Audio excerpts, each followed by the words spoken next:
tous, bienvenue sur Public Sénat, ravi de vous retrouver pour une nouvelle semaine d'Allons plus loin. Nous sommes ensemble en direct pendant 2 heures, donc nous allons prendre le temps de questionner et d'analyser l'actualité politique et parlementaire. Et ce temps, nous allons d'abord le prendre avec notre invité du jour. Bonjour Max Brisson, bienvenue. Bonjour. Vous êtes sénateur LR des Pyrénées-Atlantiques et vous allez notamment réagir à cette période de grogne et en particulier à ce 45e acte des Gilets jaunes. Durant ces 2 heures, nous irons régulièrement, très régulièrement en salle des conférences au Sénat, recueillir les réactions d'autres sénateurs et sénatrices. Et vous le voyez, ce sera avec Tam Tranui. À tout à l'heure, Tam. Et puis allons plus loin, c'est aussi le club. 3 intervenants qui ont des choses à vous dire. Avec nous aujourd'hui, Quentin Calmet. Bonjour Quentin. Rebecca. Votre sujet, c'est l'affaire du Mediator vu du Sénat. Exactement, le Sénat a également mené l'enquête. À la clé, un rapport et une controverse. Marie Brémaud, notre spécialiste Europe, est dans le club tous les lundis. Marie, bonjour, vous fêtez un anniversaire. Oui, Emmanuel Macron fête plutôt un anniversaire. C'était le 25 septembre 2017. Je vous laisse y réfléchir et puis on s'en reparle après. On réfléchit tous. Enfin, on accueille Marie-Pierre Bourgeois dans le club aujourd'hui. Marie-Pierre, bonjour. Alors vous, c'est les livres politiques qu'on lit ou qu'on ne lit pas? Aujourd'hui, on va parler du bal des prétendants à la mairie de Paris. Ils écrivent beaucoup. À tout à l'heure, à tous les 3. Dans une demi-heure, Sénat en clair. Nous reviendrons sur le statut des lanceurs d'alerte. Pourquoi? Eh bien parce que c'est une lanceuse d'alerte qui a révélé le scandale du Mediator dont le procès s'est ouvert cet après-midi. C'est l'occasion de se pencher sur leur sort, sur leurs difficultés, sur les pressions qu'ils subissent. Sont-ils suffisamment protégés? Hashtag ALPL si vous avez envie de réagir sur Twitter avec nous en direct. Mais d'abord, retour sur le week-end de manifestation que l'on vient de vivre. Retraite, climat, gilets jaunes, des milliers de personnes dans les rues, mais difficile de connaître l'ampleur des différentes mobilisations. Tout le monde s'est un petit peu mélangé. On en parle avec notre invité dans un instant. D'abord le point sur les faits avec Jonathan Dupriez. Difficile de tirer un bilan des manifestations du 21 septembre à Paris. Au même moment, dans la capitale, gilets jaunes, cortèges syndicaux et marcheurs pour le climat ont défilé. Des rassemblements émaillés de violence. Plusieurs centaines de Black Blocs se sont infiltrés dans le cortège de la marche pour le climat. J'aime pas utiliser ces termes de prise d'otage. Je pense que ce qui se passe, ce niveau de violence inouïe, inacceptable auquel nous faisons face et auquel les Parisiens sont confrontés depuis le mois de novembre de l'année dernière, tout ça n'est pas possible. On peut pas vivre dans une société où il n'y a plus de dialogue possible. Et je condamne fermement, évidemment, ces violences. Pour tenter de contenir les débordements, les forces de l'ordre ont fait usage de gaz lacrymogène. Certaines ONG ont préféré jouer la prudence. Ne prenez aucun risque et quittez la marche pour le climat. Les conditions d'une marche non violente ne sont pas réunies. Nous dénonçons l'envoi de lacrymogènes sur des manifestants non violents et des familles. Un climat de confusion généralisé, également préjudiciable aux cortèges syndicaux traditionnels. Le syndicalisme, il est soumis aux mêmes contradictions, aux mêmes difficultés que l'ensemble des institutions. C'est-à-dire une forme de défiance généralisée. Et plus on donnera à voir, je vous le dis très franchement, plus on donnera à voir des gens qui sporadiquement vont s'engager, vont faire des choses, vont être un peu violents, etc. Et moins on donnera à voir à ceux qui essayent de construire des propositions, des idées, quelles qu'elles soient, j'ai envie de dire. Eh bien, on fera reculer la démocratie finalement. Des rassemblements du même type se sont tenus dans le calme, notamment à Lyon ou à Bordeaux, où 200 gilets jaunes et 2000 manifestants ont défilé côte à côte. Allons plus loin, donc, d'abord avec notre invité du jour, Max Brisson. Bonjour, je le disais, sénateur LR des Pyrénées-Atlantiques, vice-président de la Commission de la Culture, de l'Éducation et de la Communication. Quel regard vous avez porté sur ce samedi de mobilisation? Vous y voyez-vous un affaiblissement des Gilets jaunes, une victoire pour les marcheurs du climat, des images désastreuses pour les forces de l'ordre? Qu'est-ce que vous y voyez, vous? Moi, je vois d'abord un vrai problème démocratique. Si on ne peut pas manifester pour des idées, par exemple celle sur le climat, dans les rues de Paris, dans les rues de la capitale, ouais. C'est extrêmement grave. C'est-à-dire que vous déplorez les violences? Je suis élu d'un département, bien sûr, et je soutiens moi les forces de l'ordre. Je ne comprends pas le communiqué de Greenpeace qui s'attaquait aux forces de l'ordre. Ce ne sont jamais les forces de l'ordre qui commencent. Moi, je suis élu d'un département où une manifestation internationale exceptionnelle, le G7, s'est déroulée dans le calme. La société du Pays Basque, d'ailleurs, y avait contribué. On a de vieilles traditions, d'abord et malheureusement de violence, qu'on a su dépasser. Une vraie tradition d'ailleurs aussi altermondialiste, je n'en suis pas, mais elle existe au Pays Basque. Et le contre G7 a été un sommet réussi à côté du G7 qui a été réussi. Moi, en tout cas, c'est ma première réflexion, une certaine inquiétude que dans les rues de la capitale, les syndicats, Laurent Berger s'exprimait à votre antenne, des organisations altermondialistes ou qui combattent pour sensibiliser l'opinion publique à la problématique du climat, ne puisse pas le faire Mais la faute à tranquillement. qui, selon vous, vous incriminez par exemple le ministre de l'Intérieur? Moi, je n'aime pas incriminer les responsables de l'État et les forces de l'ordre. Mais Le ministre de l'Intérieur a montré aussi ses limites dans l'exercice de gestion des Gilets jaunes à une autre époque. Mais j'ai vu aussi, moi, par exemple, à Biarritz et au Pays Basque, des forces de l'ordre tout à fait exemplaires, tout à fait républicaines. Et on a aujourd'hui une police républicaine qui fait son métier, mais qui le fait dans des conditions difficiles. Après, il y a une vraie question de renseignement, de manière à extraire ces éléments perturbateurs qui s'attaquent à la démocratie, qui s'attaquent à la République. Par ailleurs, ce samedi à Paris, mais il montre aussi une autre chose. C'est que tout simplement la société française reste fracturée, que le gouvernement actuel, que le président de la République aurait tort de profiter d'une embellie des sondages qui est extrêmement courte par définition.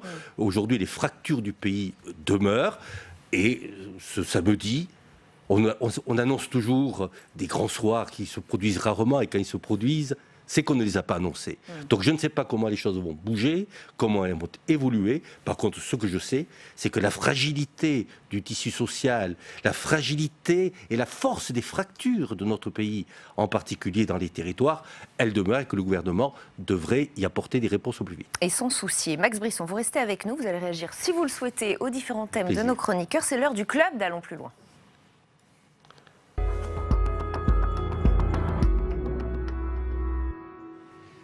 Et dans le club, je le disais, il y a Quentin Calmet, Marie-Pierre Bourgeois, Marie Brémaud. Bienvenue à tous les trois. Quentin, vous ouvrez le bal. Vous avez envie de revenir sur le travail qu'a fait le Sénat autour de l'affaire du Mediator, puisqu'on sait que le procès s'est ouvert tout à l'heure. Voilà, et ça s'annonce comme un procès fleuve. Mais cela a aussi été, en 2011, une mission d'information fleuve, avec au total 87 auditions étalées sur 5 mois de travaux, 5 déplacements et à la clé, un rapport de 500 pages avec 65 propositions. Alors, le rapport, il ne visait pas à trouver les responsabilités pénales autour de l'affaire du Mediator. Mais ça, c'est la mission de la justice. Mais il visait à interroger, à comprendre comment un médicament a pu être prescrit pendant 33 ans à 5 millions de Français alors qu'il est dangereux pour la santé. Des travaux qui avaient révélé une relation malsaine entre les autorités sanitaires et les laboratoires pharmaceutiques, en particulier sur la question des conflits d'intérêts. Je voulais vous proposer de regarder un extrait d'une des auditions de 2011 qui avait été diffusée sur notre antenne. Le président de la mission d'information, il siégeait à la gauche de la gauche et il interroge ce jour-là 2 responsables de l'Agence française d'autorisation de mise sur le marché du médicament qui sont également professeurs de médecine. On Allez, écoute. une archive. Vous faites état de rémunération personnelle. C'est un lien mineur ou un lien... Dans la hiérarchie, c'est... Dans la hiérarchie AFSAP, c'est un lien mineur. C'est un lien mineur.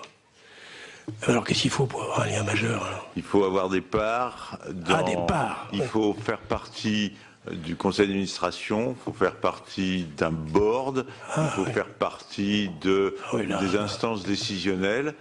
Et concernant ce lien avec Sanofi Aventis, il correspond à un essai clinique qui s'appelle l'essai LifeNox, c'est un essai thérapeutique international. Voilà, sauf que ces essais cliniques coûtent extrêmement cher. Le professeur, il explique ensuite que ni la PHP, ni son université, ni même les agences sanitaires, elles ne pourraient subventionner cet essai clinique. Et Quentin, c'est vraiment ce lien entre ces agences et l'industrie pharmaceutique qui était au cœur du rapport sénatorial. Voilà, tout à fait. Les sénateurs, ils vont demander avec ce rapport une totale indépendance de l'expertise médicale utilisée par les agences de santé, que les spécialistes ne puissent plus siéger dans les commissions d'autorisation de mise sur le marché et en même temps de bénéficier davantage ou de rémunération des laboratoires. Je vous lis ce que disait le rapport à l'époque. Et il demandait la création d'un corps d'État d'experts de santé publique commun à toutes les agences de santé, choisis sur une liste de professionnels de santé sans lien d'intérêt avec l'industrie. Le projet de loi qui a suivi l'affaire Mediator, il va se contenter de demander davantage de transparence sur la rémunération des professionnels de santé par l'industrie pharmaceutique. Sauf que Quentin, ce rapport sur le Mediator a fait l'objet d'une controverse et il vaut même maintenant à une sénatrice de comparaître dans ce procès qui s'est ouvert tout à l'heure. Voilà, elle n'est plus sénatrice, mais à l'époque, c'est elle qui avait rédigé le rapport dont on vient de parler, Marie-Thérèse Hermange. Eh bien, elle est soupçonnée d'être proche des laboratoires Servier. Ce sont des écoutes téléphoniques des responsables de Servier qui vont révéler cela à l'été 2011. Avant l'apparition du rapport, elle aurait laissé un certain Claude Grichelli consulter le rapport. Sauf que Claude Grichelli, c'est l'ancien directeur, certes, de l'INSERM, mais il a aussi été rémunéré à une époque par les laboratoires Servier.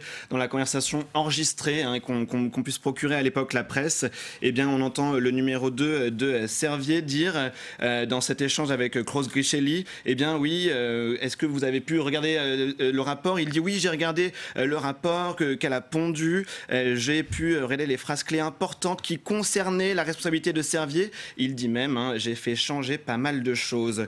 Et donc, de son côté, la sénatrice, elle s'est défendue en disant avoir simplement discuté de 3 ou 4 pages, je cite, avec l'ancien directeur de l'INSERM, sans connaître ses relations avec Servier. Mais donc, suite à cette polémique, le président du Sénat avait diligenté une enquête auprès des services. Et donc, on verra maintenant ce que la justice va dire et retenir de ce volet. Elle comparait pour complicité de trafic d'influence. Et Quentin, est-ce qu'on peut savoir quelle fonction elle occupe aujourd'hui, Marie-Thérèse Armange ? Aujourd'hui, cette ancienne sénatrice, elle siège au comité d'éthique de l'Académie de médecine. Max Brisson, elle est intéressante, la chronique de Quentin Camelet, parce qu'on voit à la fois le Sénat qui fait son travail en toute indépendance, en créant une commission d'enquête pour fouiller elle-même de son côté, et que finalement, il y a peut-être le poids des lobbies en son sein. Comment vous voyez cela ? D'abord, on va permettre à ce que la justice passe. Elle a débuté aujourd'hui. Moi, je pense aux victimes. Je pense aussi d'ailleurs aux médecins qui ont prescrit en toute honnêteté et qui ont été instrumentalisés, qui sont aujourd'hui aussi des victimes. Donc maintenant, laissons la justice passer et mettre à plat cette question. Après, est posée toujours la question de l'indépendance du monde de la médecine par rapport aux grands laboratoires, et poser l'indépendance de l'appareil d'État vis-à-vis des grands laboratoires. J'enfonce une porte ouverte. Des progrès ont été faits. On est en train de juger un procès ancien sur une affaire ancienne et dramatique. Les choses ne sont plus tout à fait les mêmes, mais je pense qu'en matière de transparence et d'indépendance, nous avons certainement besoin encore de faire de grands progrès. Le rapport sénatorial est encore certainement tout à fait d'actualité. Moi, j'ai été stupéfait en regardant un peu ce dossier ce matin du décalage qu'il y a eu entre l'interdiction du Mediator en Espagne, par exemple, et l'interdiction en France. Je veux dire que là, il y a vraiment un vrai problème qui est posé sur la capacité de discernement et de réactivité et de l'appareil d'État, et d'une agence qui n'était manifestement pas suffisamment indépendante. Et je ne suis pas sûr que la dernière réforme et la création de l'agence du médicament ait suffi à donner toutes les garanties pour les médecins comme pour les patients. Et je pense que ce procès, et c'est cela, la justice dans une démocratie, le procès va permettre d'avancer. Mais il faut aussi peut-être penser d'éviter trop de polémiques et de polémiques connexes, alors qu'il y a des victimes qui attendent réparation par la justice. Max Brisson, on enchaîne avec la chronique de Marie-Pierre Bourgeois, si vous le voulez bien. Alors vous, Marie-Pierre, vous nous parlez de la mode de la rentrée et c'est d'écrire un livre pour conquérir la mairie de Paris. Alors la semaine des défilés commence aujourd'hui, mais je vais parler d'une autre tendance dans la capitale, prendre sa plume avec un objectif, battre Anne Hidalgo aux prochaines élections municipales. Tous les candidats y passent avec des méthodes parfois similaires, on a parfois un petit goût de copier-coller. Alors si vous ouvrez les livres des aspirants à la mairie de Paris, vous trouverez le premier passage obligé, à savoir « Paris, j'y suis né, j'y ai grandi, c'est ma ville ». Bien sûr. Bien sûr, vous avez tout compris. Ça peut même parfois devenir un peu romantique. Vous savez, Paris, la ville de l'amour, le pont des Arts, etc. Par exemple, Gaspard Ganzer dans son ouvrage « Nous autres Parisiens ». Alors pour ceux qui ne le connaissent pas, Gaspard Ganzer, c'est l'ancien conseiller de Bertrand Delanoë, à l'époque maire de Paris, puis celui de François Hollande à l'Élysée. Le fondateur du mouvement Parisienne Parisien nous explique, attention c'est très très romantique, que les rues de Paris sont les terrains des jeux de l'amour pour voler un baiser ou se dire au revoir pendant des heures en bas d'un immeuble. C'est beau comme de l'antique. Mais que c'est beau. Alors il y a un autre point commun à tous ces aspirants, taper sur Anne Hidalgo, notamment sur la saleté supposée de la ville. Alors c'est parfois fait dans un style assez policé, c'est parfois beaucoup plus offensif, comme dans le livre La honte de Pierre Licia, cet ancien chroniqueur chez Thierry Ardisson, excusez-moi, conseiller municipal dans le 18e, aimerait bien représenter la droite pour Paris. Il a des méthodes un peu originales, regardez-le. Et j'aimerais vous faire découvrir un quartier que vous ne connaissez pas, le quartier de la Porte de la Chapelle. Pourquoi la Porte de la Chapelle? Parce que la Porte de la Chapelle, c'est la porte d'entrée internationale dans Paris. C'est là où arrive l'autoroute A1. Les investisseurs et les touristes qui viennent de l'aéroport de Roissy-Charles de Gaulle, le plus grand aéroport de France. Quand ils arrivent à Paris, Amélie Poulain, la Tour Eiffel, l'Arc de Triomphe, Pigalle, les Champs-Élysées, ils arrivent ici, Porte de la Chapelle. C'est pas Notre-Dame de Paris, mais ça a un petit côté cours des miracles quand même. Alors, une fois les cases cochées, Paris je t'aime et Paris je te vois te dégrader, place aux solutions qui existent parfois. Je pense à Pierre-Yves Bournazel, par exemple. Alors, lui, il était proche de NKM lors des dernières élections. Nathalie Kosciusko-Morizet. Merci. Vous êtes experte, mais les téléspectateurs ne le sont peut-être pas. Pour ceux qui suivent un peu moins, Nathalie Kosciusko-Morizet, qui est maintenant partie aux États-Unis. Donc, Pierre-Yves Bournazel propose dans son livre Revoir Paris une solution qui existe déjà, à savoir ouvrir les bibliothèques de Paris le dimanche. Donc, mauvaise pioche. Dommage, pas de chance, ça existe. Alors, plutôt étonnant, en revanche, Marie-Pierre, ni Cédric Villani, ni Benjamin Griveaux ne se sont lancés dans un livre sur Paris. Alors, Cédric Villani avait déjà préparé le terrain à sa candidature en février dernier. Il avait sorti à l'époque un ouvrage qui s'appelle Immersion de la science au Parlement. Et la Lady Gaga des mathématiques, comme il se surnomme lui-même, pensait à l'époque avoir une chance d'être investi face à Benjamin Griveaux. Alors, malheureusement pour lui, c'est finalement Benjamin Griveaux qui a remporté la timbale. Au lieu d'un nouvel opus pour officialiser sa candidature dissidente, il a choisi une déclaration plutôt habituelle, suivie d'une petite danse qui, elle, a fait beaucoup sourire sur les réseaux sociaux. On regarde.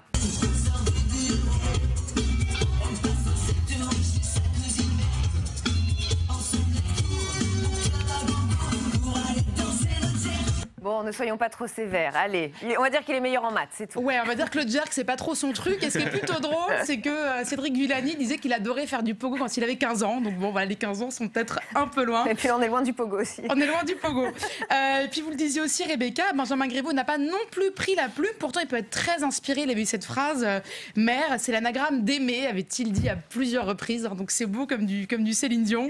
Voilà. S'il n'a pas endossé les habits d'un écrivain, je ne suis pas Flaubert, a-t-il précisé. L'ancien porte-parole du gouvernement peut aussi avoir une parole assez cash. Je ne sais pas, Max Brisson, si vous vous rappelez de ses propos dans Le Point, où il traitait notamment ses concurrents d'abrutis. Voilà. Être très poli. Voilà, il y avait des choses un peu plus... Ça, c'est la partie la plus polie. Un peu plus fleurie, vais-je vous dire. Alors, que répond la principale intéressée, Marie-Pierre? Alors, la cible de tous ces livres, c'est bien sûr Anne Hidalgo. Alors, elle est plutôt maligne. Elle a choisi un calendrier un peu décalé. Son propre ouvrage sort dans 2 jours, mercredi, et s'appelle Le lieu de tous les possibles. Dans cet ouvrage, elle prévient, attention, les Parisiens ne toléreraient pas qu'on tombe à un niveau de petite politique politicienne. Voilà tous ses adversaires prévenus. Est-ce qu'elle a raison, Max Brisson, Anne Hidalgo? Est-ce que finalement, c'est pas la petite politique politicienne qui va ronger cette campagne pour les municipales à Paris? Alors d'abord, moi, je vais vous dire que je ne suis pas né à Paris, je n'ai pas grandi à Paris, je ne suis peut-être pas le meilleur spécialiste. Ne faites pas le sketch. Et puis, vous savez, vous connaissez le monde politique. Oui, mais j'ai 586 élections municipales dans mon département qui m'intéressent beaucoup plus que l'élection parisienne.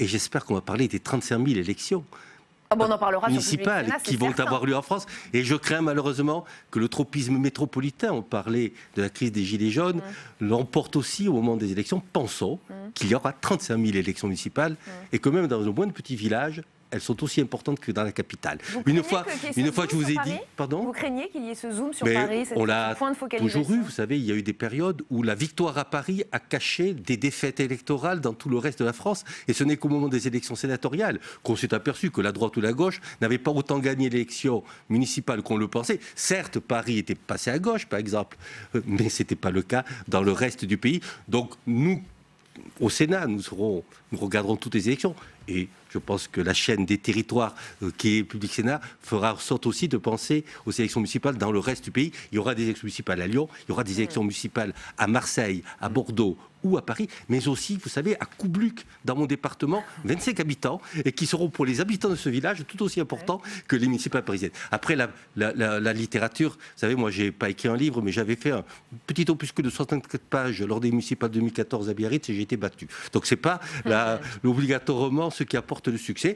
Que le livre soit un moyen de débat, faire une telle avalanche, les pauvres Parisiens vont passer leur temps à lire les ouvrages des candidats. Les journalistes peut-être. Alors moi, la réflexion que je voudrais dire, c'est que les ouvrages des politiques qui obtiennent un très grand succès littéraire sont en général écrits par des hommes politiques qui ne font plus de politique, et ceux qui sont en plein dans l'action, qui ne sont plus dans la politique. Oui, tout à fait. Et ça fait d'ailleurs de beaux succès littéraires. Donc il faudra peut-être que Monsieur Bournazel ou Madame Hidalgo attendent de ne plus être dans l'action publique pour être très appréciés sur les rayons des librairies de France. Allez, Marie Brémaud, vous fermez la marche de ce club. Vous êtes notre spécialiste Europe. C'est un anniversaire. Emmanuel Macron souffle sur 2 bougies. Est-ce que vous avez une idée? C'était il y a 2 ans. C'était le 25 septembre 2017. 2007. Bon, non, vous me prenez de cours là. Bon, non, je comprends moi-même, franchement, oui. je n'aurais pas forcément su si je ne savais. Je ne suis pas sûre que ce soit très français, mais c'est pas grave. C'était le 25 septembre 2017. Emmanuel Macron, depuis la Sorbonne, dans un discours enflammé pendant plus d'1 heure et demie, eh bien, il énonçait de multiples propositions pour une Europe qu'il considérait en panne. Je vous propose de l'écouter. L'Europe que nous connaissons est trop faible, trop lente, trop inefficace. Je souhaite que soit créé un véritable office européen de l'asile qui accélère et harmonise nos procédures. C'est pour cela qu'il nous faut une taxe aux frontières de l'Europe. Sur le carbone, c'est indispensable. Je propose ainsi à nos partenaires d'accueillir dans nos armées nationales, et j'ouvre cette initiative dans les armées françaises, des militaires venant de tous les pays européens volontaires pour participer. Bon alors, 2 ans après, on en est où? Max Brisson, quelle est votre impression? Est-ce que vous pensez qu'Emmanuel Macron a su fédérer autour d'un grand projet européen ambitieux? Il avait su fédérer, ça se saurait. Je crois qu'on a une belle illustration du macronisme. Je viens de le vivre à Biarritz à l'occasion du G7 et le reportage sur le 2e anniversaire du discours de la Sorbonne est un résumé du macronisme. Un très beau discours. Comme je savais que vous m'interrogerez sur le sujet, j'ai été le regarder ce matin. Et c'est vrai que c'est un discours que je pourrais partager pleinement. Après, la réalité, depuis 2 ans, ça a été plutôt de se mettre en difficulté avec les Allemands. Ça a été de se mettre en difficulté, même si les choses s'améliorent, avec les Italiens. C'est d'avoir quelques relations un peu plus solidifiées avec les Espagnols. Pas de chance, pour le coup, puisque le gouvernement espagnol, la situation politique en Espagne est marquée par une grande instabilité. Je crois qu'aujourd'hui, la situation de l'Europe est grave, que ce ne sont pas des discours, et que pour fédérer, qui permettront de sortir de cette situation, pour fédérer, il faut beaucoup plus d'humilité. Et que le président de la République, qui fait de beaux discours, et j'en ai été témoin personnellement à Biarritz, qui donne l'idée du succès, et en cela, c'est un spécialiste d'une communication du succès, le président de la République a beaucoup eu du mal ensuite à transformer en action, parce que pour cela, il faut certainement un travail beaucoup plus respectueux des autres dirigeants. Je pense que ce qui s'est passé avec Mme Merkel et la manière dont on a affaibli le couple franco-allemand est pour le coup, sur les 2 ans du bilan après le discours de la Sorbonne, au passif du président Macron. Alors justement, après le discours de la Sorbonne, si on regarde par rapport aux annonces qu'on vient d'écouter, le bilan, il est en effet, vous avez raison, mitigé. Les perspectives tracées par Emmanuel Macron ont en effet suscité des résistances. Il n'y a pas eu d'état de grâce européen. Concernant la politique migratoire et le droit d'asile, tout d'abord, les 28 États membres se réunissent aujourd'hui, en ce moment même, à Malte pour tenter de trouver une solution. Autant dire que les négociations en 2 ans n'ont pas vraiment abouti, notamment en ce qui concerne l'épineuse question de la répartition des migrants. Concernant la taxe carbone, jugée indispensable par Emmanuel Macron il y a 2 ans, aujourd'hui elle est toujours inexistante, même si la future commission d'Ursula von der Leyen, et là il faut le préciser quand même, a clairement annoncé qu'elle voulait dans les 100 premiers jours la mettre en place. Donc ça, on verra, mais ce sera peut-être une des avancées marquantes. Enfin, sur l'Europe de la défense, il y a quand même plus de coopération entre les États membres, notamment une dizaine de pays, dont l'Allemagne et la Belgique, ont ainsi rejoint l'initiative européenne d'intervention prônée par la France. Et je vous l'apprends quand même en direct, Marie Brémaud, un préaccord a été trouvé à Malte entre 4 pays de l'Union européenne pour la mise en place d'un système de répartition automatique des migrants débarquant à Malte ou en Italie. C'est ce qu'ont annoncé les délégations à l'issue de ce mini-sommet. Marie, alors est-ce que du coup, il faut voir le verre à moitié vide ou à moitié plein, finalement? C'est toute la question, mais on ne va pas se le cacher. Les premiers pas post-discours de la Sorbonne, ils ont clairement été difficiles. La France a été confrontée à de nombreuses réticences. Il y a eu des désaccords, vous le disiez Max Brisson, profond avec Angela Merkel, elle-même, il faut le dire aussi, engluée dans des considérations électorales propres à son pays. Il y a eu aussi l'impasse politique avec l'Italie de Matteo Salvini qui a retardé bon nombre de dossiers. Et puis, il y a eu les élections européenne en mai dernier. Et depuis que l'on connaît la nouvelle Commission européenne qui sera présidée par Ursula von der Leyen et qui prendra ses fonctions le 1er novembre, et bien du côté de l'exécutif, voyez-vous, on a plutôt le sourire. Pourquoi? Eh bien, on se vante d'une Commission européenne qui serait plus politique, qui jouerait un rôle plus fort sur la scène internationale. Et puis, dans son discours inaugural, Ursula von der Leyen, elle a parlé de quoi? Elle a parlé de la taxe carbone, elle a parlé de l'assurance chômage européenne. Et ces deux idées, eh bien, elles étaient évoquées déjà par Emmanuel Macron dans son discours de la Sorbonne. D'ailleurs, Emmanuel Macron a démarré une tournée européenne. Il y a quelques jours, il était en Italie.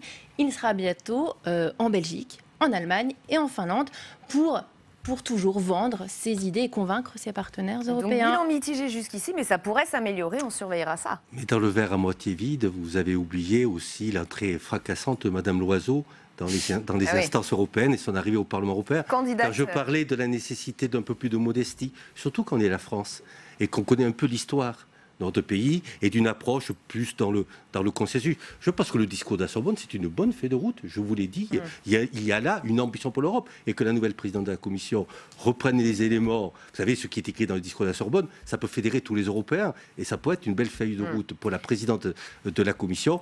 En revanche, en termes de méthode, je pense que l'Europe, c'est beaucoup de consensus et certainement pas la recherche de normes providentielles. C'est très français et assez peu européen de chercher un homme providentiel. Et vous restez avec nous, Max Brisson, tout de suite. C'est notre rubrique du lundi, sénateur à domicile.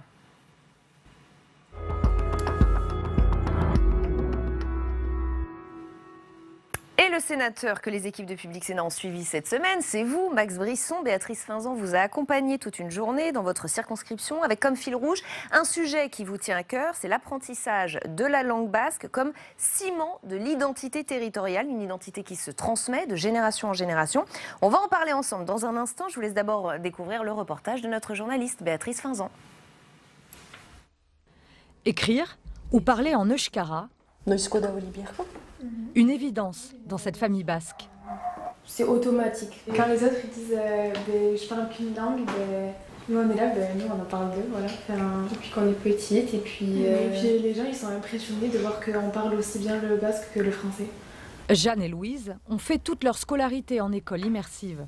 Depuis la maternelle jusqu'au lycée, une façon pour leur mère de partager et transmettre sa culture. C'est la langue du Pays basque en fait. Voilà. Et nous on la parle, on a cette chance de la parler. Cette langue-là, en fait c'est le lien entre tout. Pour notre famille, c'est ça. L'identité basque, c'est avant tout l'amour d'un territoire et de sa langue. Une langue au cœur de l'enseignement dans les ikastolas, ces écoles dont tous les cours sont délivrés en basque, comme dans ce lycée de plus de 350 élèves. Un projet soutenu depuis plus de 20 ans par Max Brisson, qui a fait de la sauvegarde des langues régionales son cheval de bataille. La langue, c'est l'identité en Pays basque. L'euskara est le facteur majeur de l'identité. Et un territoire qui a une identité est un territoire qui a des projets. Et ce qu'on est arrivé à construire, c'est l'idée que d'apprendre le basque, c'est pas ancien, c'est pas archaïque, c'est moderne. Parce que ça contribue à l'identité du Pays basque et au projet et au développement, à l'attractivité et à la modernité du Pays basque. Et c'est tout ce travail de transmettre une langue qui appartient à notre patrimoine, mais de considérer qu'il est tout aussi important de vivre et travailler en langue basque. Et l'objectif, c'est de faire des locuteurs complets. Lancés il y a 50 ans, ces établissements connaissent un vif succès. 30% des élèves du Pays basque y sont inscrits, c'est presque un enfant sur 3. Pour l'association Cheshka, qui regroupe plus d'une trentaine d'établissements sur l'ensemble du territoire, l'enjeu désormais est d'ouvrir plus de postes. On scolarise 150 à 200 enfants supplémentaires par an. On a ouvert une nouvelle ikastola en septembre à Aetz. On a agrandi le lycée pour pouvoir accueillir tous les élèves. Donc le principal défi actuellement, il est sur notre croissance. Pour la rentrée 2019, sur 30 postes réclamés par la Fédération à l'éducation nationale, seulement 19 ont été créés. Les ikastolas attendent beaucoup du sénateur. Leur rôle est principal à Paris. Dans les classes, une autre réclamation se lit sur le t-shirt de l'enseignant de SVT, le bac en langue basque. Transmettre le basque afin de préserver un patrimoine culturel en danger, c'est donc la mission de l'association, mais aussi de l'office public.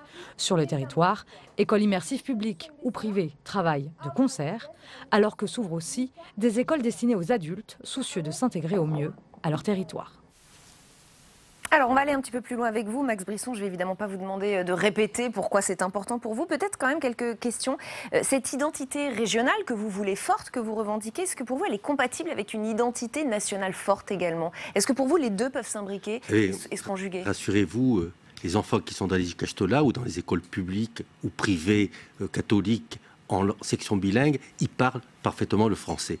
Ils apprennent en général les gros mots en langue française dans la cour de la récréation. Le bain linguistique, il est francophone. Et donc, si on veut assurer la transmission d'une langue, on a parlé de développement durable tout à l'heure, le développement durable, c'est la transmission d'un patrimoine qui est ici un patrimoine immatériel. Si on veut cela, il faut faire un effort supplémentaire pour la langue basque, parce que tout le bain linguistique, il est pour le reste en langue française. On ne peut pas combattre pour la diversité culturelle et linguistique à l'échelle du monde, et en particulier pour le français à l'échelle du monde, si on ne commence pas chez nous à protéger et à développer ces langues qui appartiennent au patrimoine de la nation, au patrimoine de la République, et d'ailleurs c'est inscrit ainsi dans la Constitution de la République. Est-ce que tout ça n'est pas aussi générateur un peu de division? On voit cette montée des régionalismes un peu partout d'ailleurs en Europe. Est-ce que ça ne crée pas aussi des divisions au sein des pays et au sein d'un continent qu'on a déjà du mal à construire? Moi, je pense que la France, elle est riche de la diversité de ses territoires et qu'à force de les nier, de tout rationaliser, là, on est dans l'idée qu'il faut regrouper, rationaliser. On a créé des régions qui n'ont aucune identité. On est le seul pays d'Europe, puisque vous parlez d'Europe, à être capable, sur un coin de table, un soir à l'Élysée, de refaire la carte des régions, de faire disparaître l'Alsace, une région qui a une identité. Est-ce que vous pensez qu'en Allemagne, au cœur de l'Europe, on toucherait à la carte des Länder? Est-ce que vous pensez qu'en Espagne, on toucherait à la carte des autonomies? Elles sont héritées du Moyen-Âge. Un pays qui a du projet et du développement est un pays qui regarde aussi son passé, et le passé de la France, chez moi, c'est aussi un passé en langue et en culture basque. Ça n'a pas empêché les Basques de participer aux moments les plus forts de l'histoire du pays et d'être du côté de ceux qui se sont battus pour la liberté. Vous savez, sur les monuments aux morts du Pays basque, on est mort pour la France comme ailleurs, et on est mort dans les tranchées de Verdun en parlant basque, tout en se sentant parfaitement français. N'allons pas créer des histoires qui n'existent pas. En revanche, quand on fait du mal à la langue maternelle, on touche à quelque chose de très profond. Quand on fait en sorte que la langue maternelle est repoussée, refoulée, à ce moment-là, on peut créer des attitudes et des positionnements qui peuvent être extrêmement dangereux. Moi, je pense que ce n'est pas en jouant contre la langue basque qu'on joue contre l'unité de la République, mais au contraire en refoulant la langue maternelle. Comme Français, parfois à l'échelle mondiale, je souffre du recul du français, accepter que les Basques puissent aussi souffrir du recul de leur langue maternelle. On touche à l'essentiel quand on touche à la langue maternelle. En quelques mots, vous regrettez que l'Europe ne propose pas d'identité aussi? On a du mal à se sentir citoyen européen. On est quand même avant tout des citoyens régionaux ou nationaux. Parce que je suis basque, je me sens profondément basque, profondément français, européen et citoyen du monde. Trois en même temps. Quand on cultive dès le plus jeune âge la diversité des identités, on peut cultiver les autres avec beaucoup plus de force. Les Basques se sentent très européens. Tous les résultats aux élections montrent bien qu'on fait partie de ces régions de France où il y a une envie d'Europe, parce que l'Europe d'ailleurs, où le modèle est quand même beaucoup moins jacobin que le modèle français, protège davantage la diversité des langues et cultures. Le modèle français n'est pas un modèle universel. Le jacobinisme français, vous ne le retrouvez pas chez nos voisins d'Europe. Je dirais même plus. Il y a 30 ou 40 ans, à part la Suisse et la République fédérale allemande, tous les États qui étaient frontaliers de la France étaient des États très centralisés. Ils sont tous devenus des États profondément décentralisés, et la France est arrêtée au milieu du gué. Moi, je crois, par exemple, à la différenciation. Je pense que nous avons en Pays basque des problèmes particuliers à régler, qu'on ne pourra régler, nous sommes frontaliers, par exemple avec l'Espagne, avec une grande autonomie, qui a une grande liberté d'action. Eh bien, je pense que nous pourrions traiter les problèmes plus facilement si nous avions un peu plus de droit à la différenciation. On ne peut pas mettre tout au cordeau et à l'équerre, et c'est en cela que le modèle français me semble un peu dépassé, qu'on pourrait du côté des ikastolas chercher quelques exemples d'une société plus différenciée, ce qui n'empêche pas qu'elle appartient aussi au cadre national et au cadre européen. Et l'Union nationale. Merci infiniment, Max Brisson, d'être venu nous parler de tous vos sujets et d'avoir accepté de commenter les sujets des autres, ceux de nos chroniqueurs. Merci à tous les trois aussi d'avoir été dans le club aujourd'hui. Tout de suite, c'est Sénat en clair.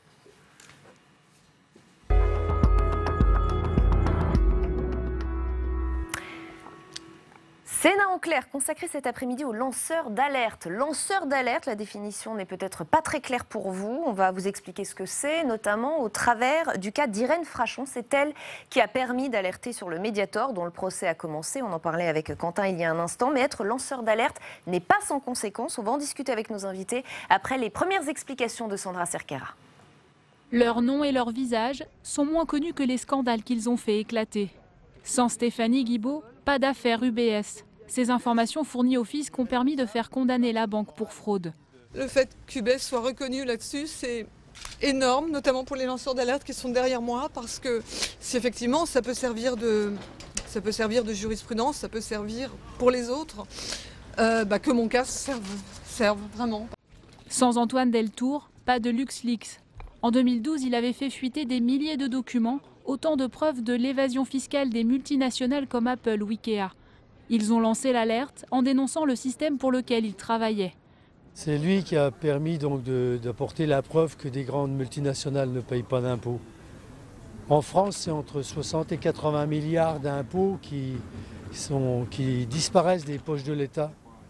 Voilà. Puis d'un autre côté, on est scandalisé pour 1 milliard ou 2 milliards qu'on donne aux gens qui sont démunis. Que dit la loi sur la protection des lanceurs d'alerte ? C'est la loi Sapin 2 de décembre 2016 qui a fait progresser le droit français en la matière, prévoyant un élargissement du statut de lanceur d'alerte des seuls faits de harcèlement et de discrimination à ceux de corruption et de trafic d'influence.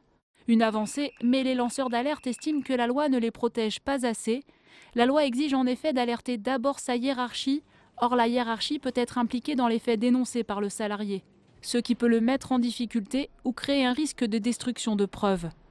Une directive européenne adoptée en avril dernier se veut plus protectrice. Elle permet aux collaborateurs de contourner leur hiérarchie pour prévenir directement les autorités et les fait bénéficier d'une immunité civile et pénale.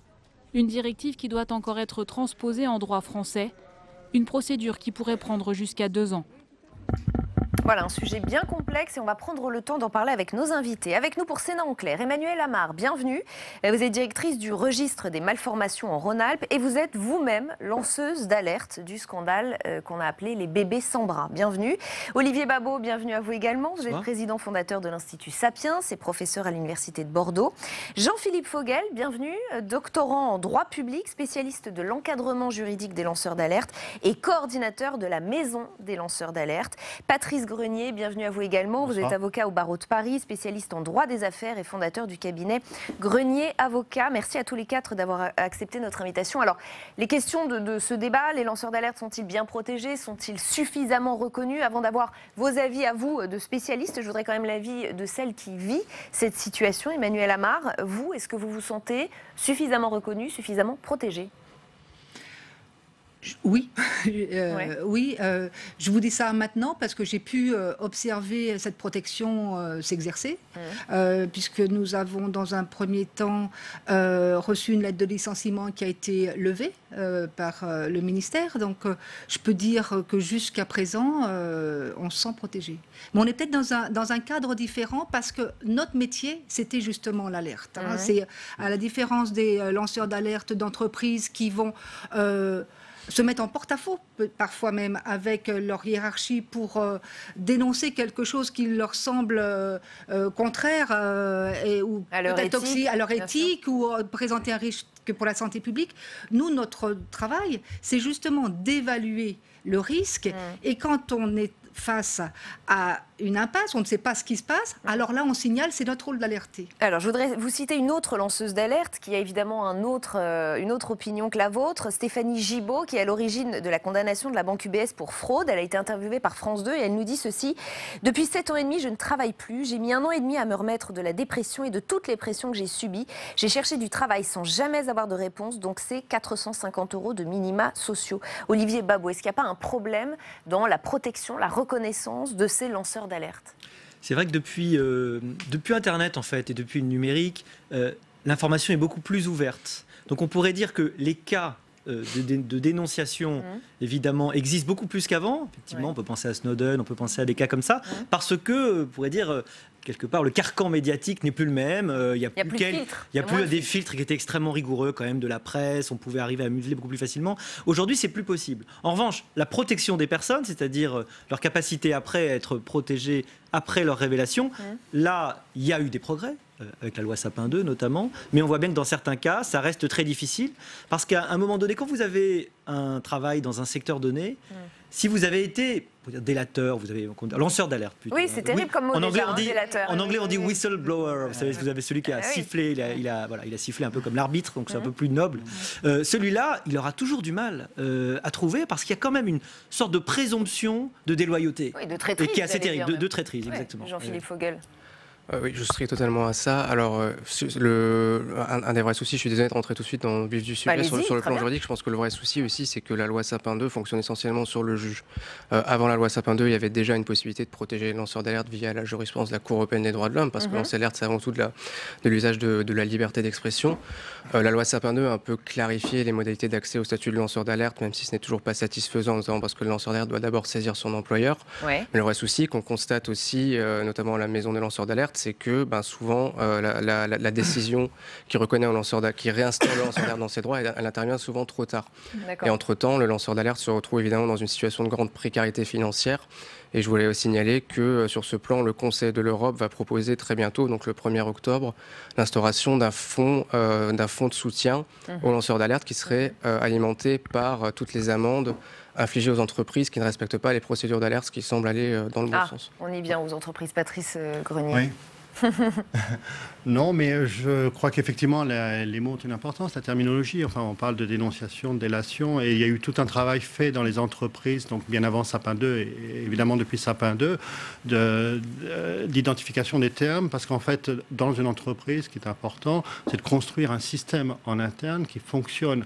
Alors, sur les lanceurs d'alerte internes, cette graduation de d'abord révéler en interne, ce n'est pas à l'employeur. C'est-à-dire que maintenant, avec Sapin 2, avec le statut des lanceurs d'alerte, et puis avec toutes les personnes qui veulent révéler des faits sans avoir spécifiquement le statut de lanceur d'alerte, les entreprises se sont adaptées et s'adaptent encore pour créer des procédures internes de traitement des signalements qui peuvent être internes mais qui peuvent être aussi externes, donc externalisées, donc qui assurent en fait un équilibre entre le travail fait par l'entreprise et la protection de la personne qui signale ou du lanceur d'alerte. C'est toute la difficulté de trouver un équilibre. On va poursuivre cette discussion sur ce plateau, mais on va aussi recueillir la réaction d'un sénateur qui est très investi, très impliqué sur ce sujet, Christophe Frassa, et il est à votre micro, Tam Tranui, en salle des conférences au Sénat. Donc. Effectivement, on a parlé de Sapin 2 en plateau. Christophe Frassa, vous aviez travaillé particulièrement sur le texte qui a transposé la directive européenne sur le secret des affaires. Est-ce que ce texte qui protège le secret des entreprises, eh bien, il met en danger les lanceurs d'alerte? Non, je pense qu'il apporte au contraire une novation, puisque la France, avec cette transcription de la directive européenne, a un double effet puisqu'elle conjugue la loi Sapin 2, qui a été établit le statut de lanceur d'alerte. Voilà, était le premier texte sur le lanceur d'alerte, et elle fait entrer le statut du lanceur d'alerte de la directive. Donc on est le seul pays à avoir une double protection, puisque la directive, elle, ne concerne que les personnes morales et la loi Sapin 2 concerne les personnes physiques. Donc je pense qu'au contraire, c'est une double protection qu'on a en France. Certains voyaient dans ce texte à l'époque une arme des multinationales pour bâillonner la liberté d'informer, empêcher que de nouveaux scandales éclatent. Ils ont eu tort donc? Non, je pense qu'il y a eu beaucoup de choses qui ont été dites à l'époque du texte. On a essayé vraiment d'être clair. On a ici au Sénat, lorsque j'ai fait les auditions, reçu vraiment tous les acteurs des lanceurs d'alerte, que ce soit les journalistes, que ce soit, j'allais dire, les acteurs des médias, les rédactions. Et vraiment, on a tout fait ici au Sénat pour, j'allais dire, aplanir toutes les ambiguïtés qui pouvaient être soulevées par un texte qui était, j'allais dire, annoncé comme un texte ambigu pour certains ou inquiétant par d'autres. Et donc, je pense qu'aujourd'hui, ceux qui voient l'application du texte sur la protection du secret des affaires voient qu'il n'y a pas, j'allais dire, de choses trappes, et voient qu'il y a une double protection réelle. Qu'est-ce qu'il y avait comme protection pour les lanceurs d'alerte qui ont été intégrés au texte ou qui ont fait que justement ils ne sont pas en danger? Déjà, il y a la clarification par cette double détente, c'est-à-dire la conjugaison de la protection de la loi Sapin 2 qui est intégrée dans le texte sur le secret des affaires, plus la partie sur la protection des personnes morales qui est prévue par la directive. Donc il y a quand même vraiment des intérêts antagonistes parfois entre l'intérêt général et l'intérêt des entreprises, vous l'admettez? Évidemment, rien ne peut être parfait, mais il y a surtout, j'allais dire, une définition des lanceurs d'alerte, il y a une catégorisation des journalistes, des personnels à l'intérieur de l'entreprise, des responsables syndicaux, il y a de la découverte à partir de quand le lanceur d'alerte est protégé, le travail du juge aussi pour le protéger. Donc il y a tout cela qui est dans la loi et aujourd'hui je pense qu'on a vraiment un arsenal juridique qui permet de les protéger. On a avancé. Merci beaucoup Christophe Frassa d'avoir répondu à mes questions.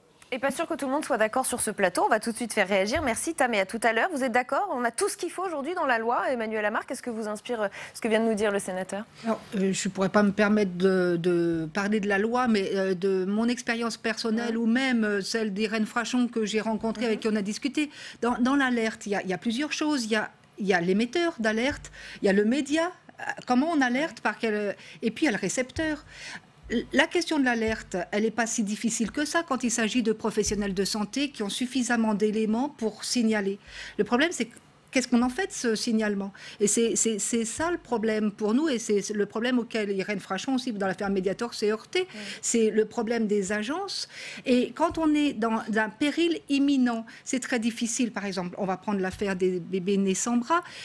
Parler de péril imminent, c'est un peu difficile quand on voit qu'il y a tout un faisceau peut-être de facteurs qui sont intervenus. Et on sait que les tératogènes, en l'occurrence, donc ces produits susceptibles de provoquer des malformations, le pire des tératogènes, le plus méchant, ça va être 30% des malformations. Donc vous aurez des enfants qui vont naître sains et ça va être très difficile de faire reconnaître aux agences. À ce moment-là, oui, il y a un péril, il faut faire quelque chose. Donc on ne rentre pas vraiment dans le cadre de l'alerte imminente. Et il y a quelque chose à trouver justement pour tous ces facteurs environnementaux qui sont à long terme. On l'a vu pour les perturbateurs endocriniens. Il a fallu des années pour reconnaître. Donc tout n'est pas encore parfait dans la loi. Olivier Babot, moi c'est ce que j'entends. On parlait tout à l'heure d'arbitrage. Je crois qu'il faut vraiment se méfier du manichéisme qui fait qu'une entreprise est forcément méchante, un patron est forcément... Soyons dans la nuance, voilà. Vous avez raison. Il faut toujours de la nuance, il y a des délinquants partout, il y a effectivement la transparence à apporter, mais la grande fluidité de l'information, qui a été un grand progrès d'Internet, est aussi un grand risque. On le voit avec le grand succès de beaucoup de théories du complot, de psychose collective. Et donc, dénonciation n'est pas forcément raison, c'est-à-dire que crier quelque chose n'est pas forcément avoir condamnation. Il faut se méfier du procès médiatique, de la recherche scientifique menée via Twitter, et qui fait qu'on peut avoir des certitudes collectives et qui ne sont pas fondées sur la raison. C'est toute la difficulté aujourd'hui d'avoir ce bon curseur dans la capacité des lanceurs d'alerte à exposer un problème et dans la capacité qu'on a collectivement aujourd'hui à travers les médias. Je crois que les médias sont aussi responsables, les médias traditionnels, n'est-ce pas? Nous battons notre coup. Je suis sûr que Public Sénat le fait très bien, enfin en tout cas le fait peut-être mieux que d'autres, à essayer quand même d'organiser un petit peu le débat public et laisser de la raison là où malheureusement il peut y avoir de la passion. Parfois trop souvent. Et alors, effectivement, l'année dernière, la loi relative au secret des affaires a provoqué un vif débat. On n'était pas dans la nuance pour le coup. La réforme a-t-elle favorisé les entreprises? Alors, je voudrais vous citer Véronique Pradalier du syndicat national des journalistes. Voilà ce qu'elle disait. La loi sur le secret des affaires menace non seulement les journalistes, les lanceurs d'alerte, mais aussi les délégués syndicaux, les salariés et les chercheurs. Elle est catastrophique pour la citoyenneté. Et il y avait cet autre point de vue, celui de Laure Lavorel, directrice juridique, présidente du Cercle Montesquieu.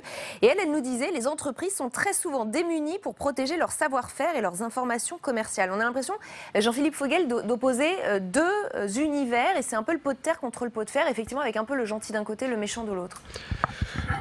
Tout à fait, je serai tout à fait à ce qui est. Enfin, ça ne vous surprendra pas que je vous dise que je suis plutôt d'accord avec Dominique Pradalier du syndicat national des journalistes, qui est membre de la Maison des lanceurs d'alerte. Je serais plutôt du côté du pot de terre.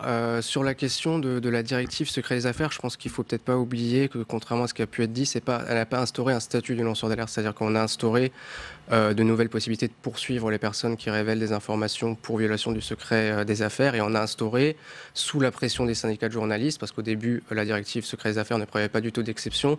On a instauré des exceptions pour permettre à certaines personnes de ne pas être poursuivies. Donc déjà, on n'a pas vraiment de statut des lanceurs d'alerte avec la loi secret des affaires. Surtout, nous, on travaille beaucoup en ce moment sur ce qu'on appelle les poursuites bâillons, c'est-à-dire les poursuites qui sont utilisées de manière abusive par certaines entreprises. Évidemment, ce ne sont pas toutes les entreprises qui poursuivent les lanceurs d'alerte, simplement pour faire taire les lanceurs d'alerte.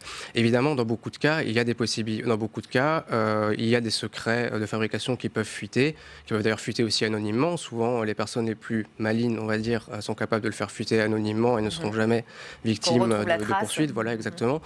Ces procès bâillons, en fait, sont des procès dans lesquels des entreprises vont poursuivre des personnes tout en sachant qu'elles vont perdre. Simplement, les entreprises, certaines entreprises, disons, peuvent se permettre de perdre parce qu'elles ont les moyens de faire face. À l'inverse, si vous êtes un lanceur d'alerte ou une lanceuse d'alerte, que vous faites face à une poursuite pour violation du secret des affaires, à une poursuite pour recel, à une poursuite pour dénonciation calomnieuse, etc., vous allez avoir beaucoup de mal à faire face à la fois à la pression, vous allez aussi avoir beaucoup de mal à organiser votre défense. C'est vrai, parce que c'est vraiment le pot de terre contre le pot de fer. Non, je ne crois pas. Je crois qu'effectivement, effectivement, il y a besoin, je pense, de clarification. Et une entreprise, pour avancer dans le traitement de l'alerte, elle a besoin d'un cadre. Et donc la protection des affaires, le sapin 2, le devoir de vigilance aussi, ce sont des cadres qui lui permettent d'avancer. Je crois qu'il faut qu'il y ait une confiance aussi au niveau de l'entreprise. Quand je dis l'entreprise, ce sont ses dirigeants, mais pas que, ce sont aussi ses salariés. Et si elle fait des choses illégales ? Mais pour, justement, elle a besoin, pour avancer, savoir comment traiter l'alerte et savoir finalement quelles vont être les conséquences, parce que l'entreprise, alors bien sûr, il y a des comportements différents selon les entreprises, elle est dans un environnement concurrentiel, elle doit pouvoir à la fois prendre l'opportunité de traiter une alerte interne, parce qu'elle sait très bien que c'est peut-être un avantage pour elle de le traiter en interne, notamment par rapport à la concurrence, par rapport à son conseil d'administration, par rapport à ses financiers, etc. Et donc, il y a une prise de conscience, mais je pense que les lois, depuis Sapin 2 jusqu'au secret des affaires, sont des lois qui sont utiles à l'entreprise, qui sont, je dirais même, nécessaires pour qu'elle puisse avancer. Alors, il y a un lanceur d'alerte qui attire régulièrement l'attention du public. C'est même le lanceur d'alerte le plus célèbre de la planète. Vous en avez dit un mot tout à l'heure, Olivier Babot. C'est l'Américain Edward Snowden, ancien salarié de la CIA. Et lui, il a rendu public des informations top secrètes, notamment des programmes de surveillance de masse. L'homme est inculpé pour espionnage aux États-Unis. Et pour l'instant, c'est en Russie qu'il a trouvé refuge. Mais il y a quelques jours, il a répété son souhait d'être accueilli en France. Je voudrais qu'on l'écoute. J'ai demandé l'asile en France en 2013. À l'époque de François Hollande, j'aimerais beaucoup que M. Macron m'accorde le droit d'asile. Mais ce n'est pas la France, c'est le monde occidental, c'est le système dans lequel on vit. Protéger les lanceurs d'alerte, ce n'est pas un acte hostile. Alors, pardonnez-moi, mais dans cette affaire, Olivier Babot, il se trouve que c'est le lanceur d'alerte qui vit une espèce de double peine. Oui, c'est quand même un cas très particulier parce que vous travaillez à la CIA, vous savez que vous allez voir des secrets d'État, des secrets qui peuvent impacter la sécurité nationale. Et en même temps, ces révélations ont été utiles. Mais si tous les gens de la CIA commencent à balancer toutes les informations qu'ils ont, il n'y a plus de sécurité nationale. J'imagine que les lanceurs d'alerte se posent ces questions, qu'eux-mêmes ne le font pas en se disant un matin, je vais dénoncer tout le monde. J'imagine qu'il y a cette question de conscience, non ? Il y a cette conscience, et je dirais même plus cette culture. Souvenez-vous du cas Parmalat, Enron, Madoff. Il n'y avait pas une personne au courant, c'était toute une entreprise déviante, c'était une collectivité déviante. Et d'ailleurs, la sociologie des organisations s'y intéresse depuis très longtemps. C'est un peu un phénomène sectaire. Vous avez un groupe de gens qui dévient collectivement. Et la vraie question, c'est comment vous allez pouvoir créer les conditions pour que quelqu'un puisse s'extraire de ce qui souvent est une forme d'emprise culturelle et idéologique, beaucoup plus que d'emprise organisationnelle tout court. Puis le vrai problème, c'est toujours celui du décalage entre le temps judiciaire, très long, puis le temps économique, et puis le temps de la vie. Et le temps médiatique. Et le temps médiatique. Emmanuel Amar, il est emblématique de quelque chose, ce cas d'Edward Snowden, pour tous les lanceurs d'alerte ? Oui, parce que, comme vous le dites très bien, si tous les gens de la CIA commencent à raconter les petites affaires qu'ils ont vues, il y a un devoir de protection et on se demande où est-ce qu'on peut aller trop loin, quoi. C'est ça la question qui se posera.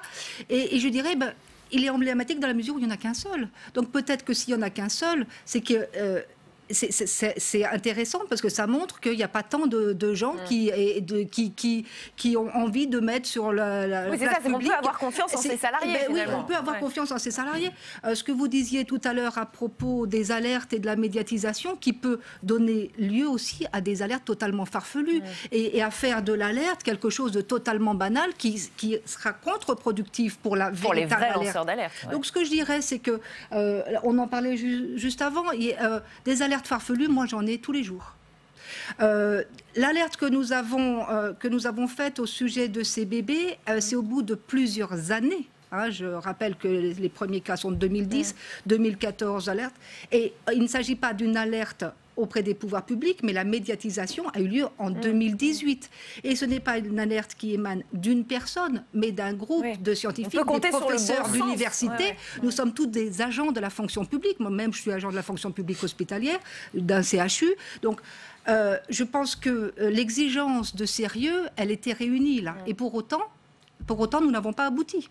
Donc, c'est la question de la protection des lanceurs d'alerte, elle se pose particulièrement, mais aussi du sérieux de l'alerte qui là, faisait, je crois, pas l'objet d'un doute.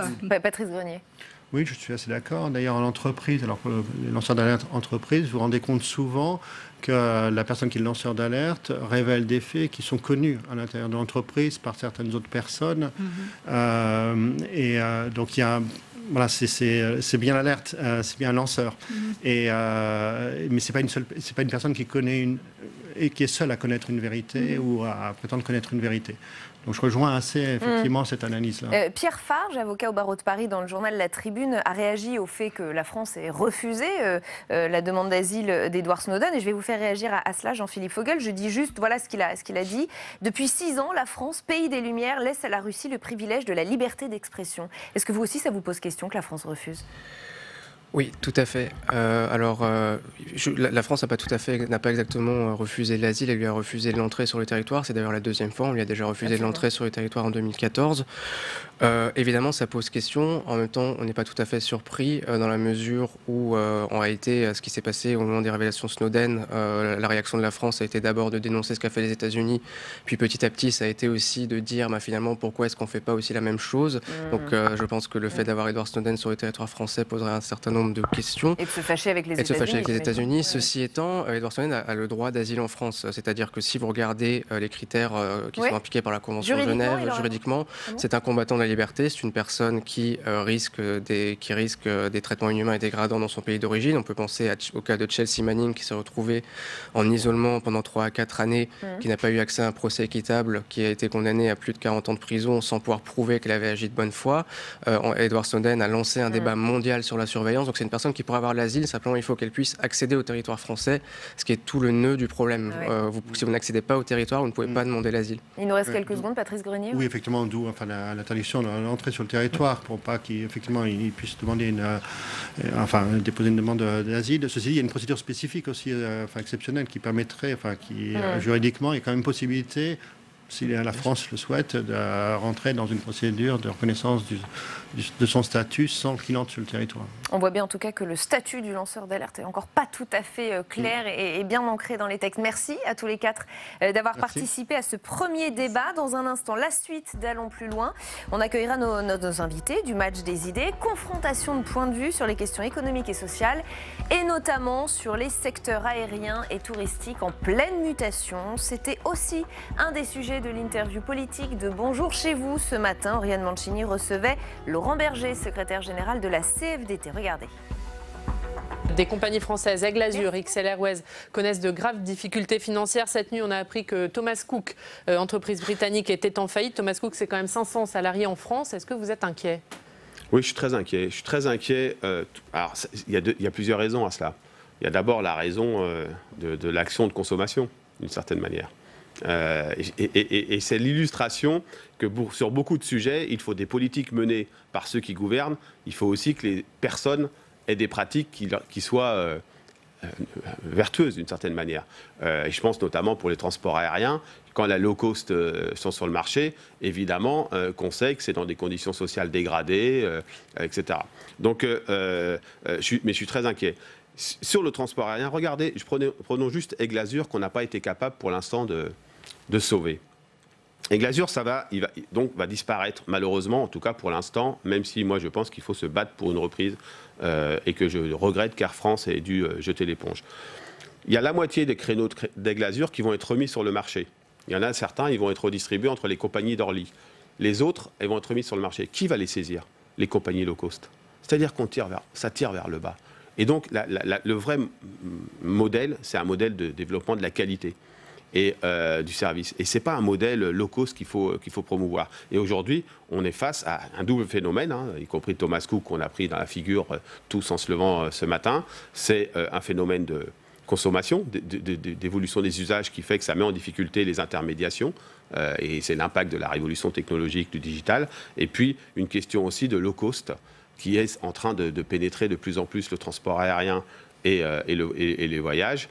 Et là, on a un vrai risque. Vous parliez d'Air France, XL Airways en appelle à Air France pour sauver ses salariés. Mais oui, mais parce que Air France, ça fragilisera Air France de ne pas reprendre Aigle Azur ou de ne pas s'impliquer dans XL. C'est ça qu'il faut comprendre. C'est que ça fragilisera parce que sur le court et moyen courrier, ça fera l'entrée dans le marché des compagnies low cost ou le renforcement des compagnies low cost au détriment de quoi? Au détriment d'Air France. Donc pour vous, Air France doit aider XL Airways. Mais oui, il faut avoir des stratégies industrielles, y compris dans le transport aérien, des stratégies industrielles françaises et européennes. C'est absolument indispensable, sinon on va voir, je suis désolé, mon modèle de développement de l'aérien, c'est pas EasyJet. Et mon modèle social, c'est pas EasyJet. Et donc, il faut pour ça s'impliquer dans les reprises de ces compagnies.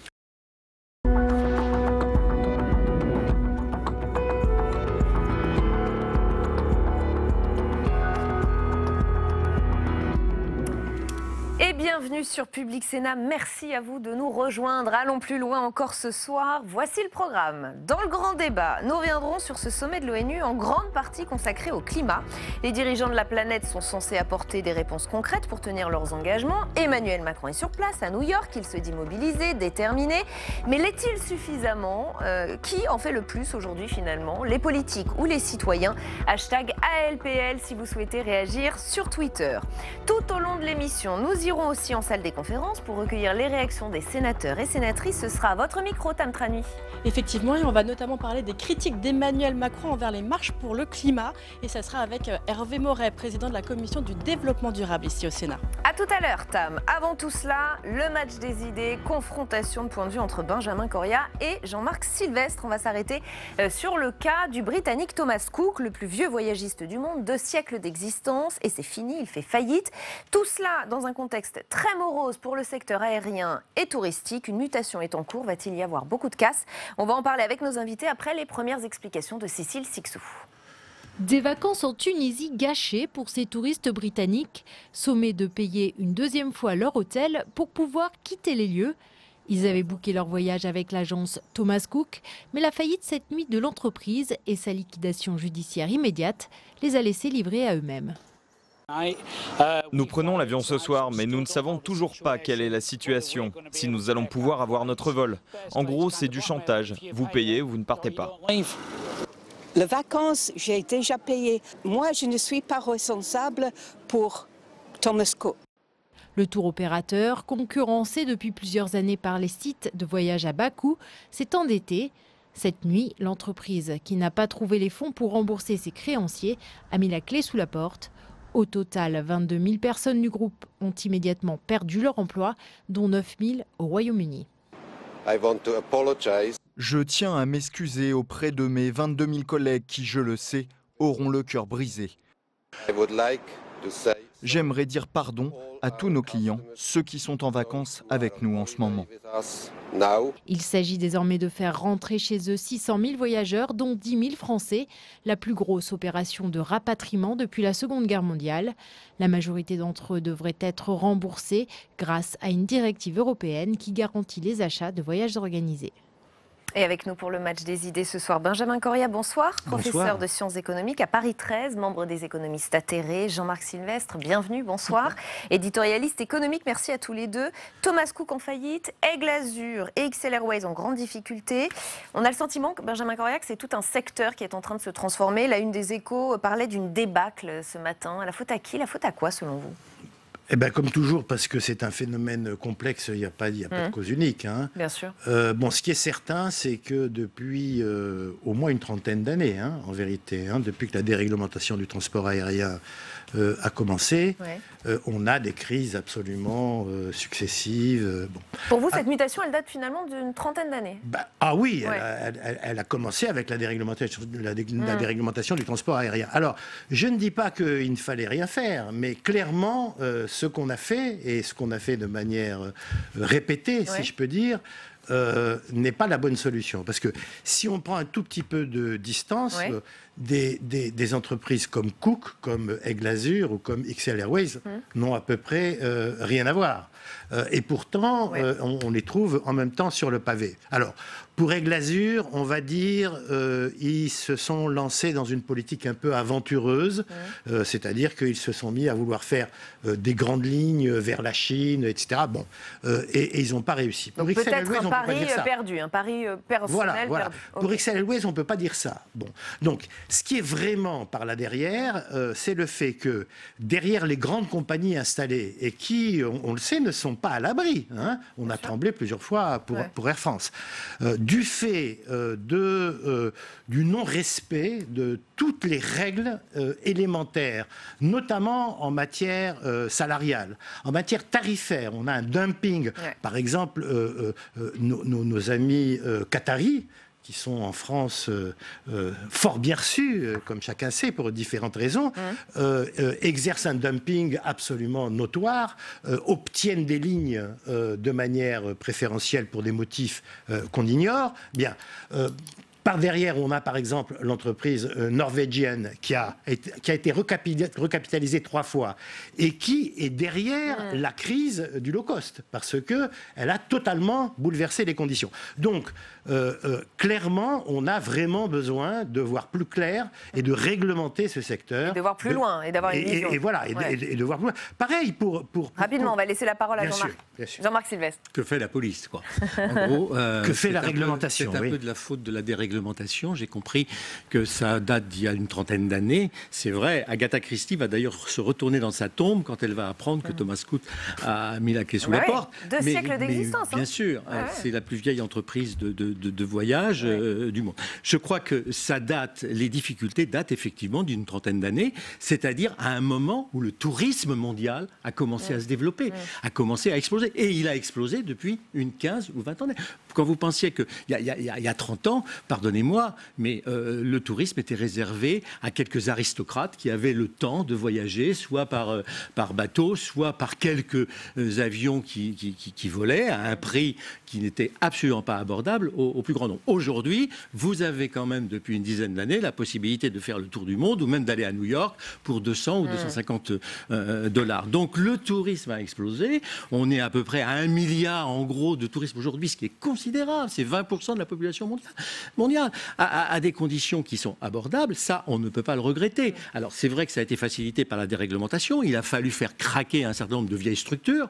Hein, mais il y a d'ailleurs des paquebots qui ont craqué tout seuls.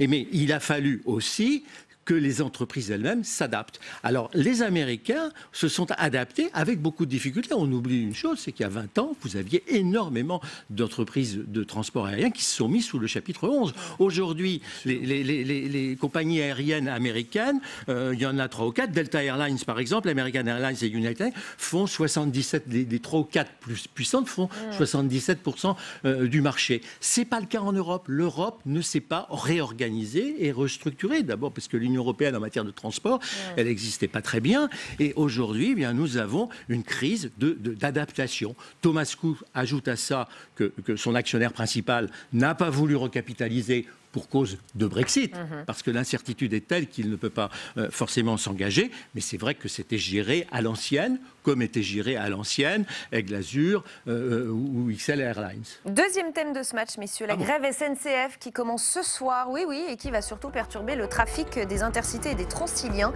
Appel à la mobilisation lancé par 2 syndicats, la CGT Cheminot et Sudrail, contre la réforme des retraites. Alors, pour lancer un peu la discussion, et je sais que ça va vous faire réagir, je vais vous donner un point de vue tranché. C'est celui de l'historien Jean Garrigue sur Twitter. Voilà ce qu'il nous dit, Benjamin Coria. Écoutez bien.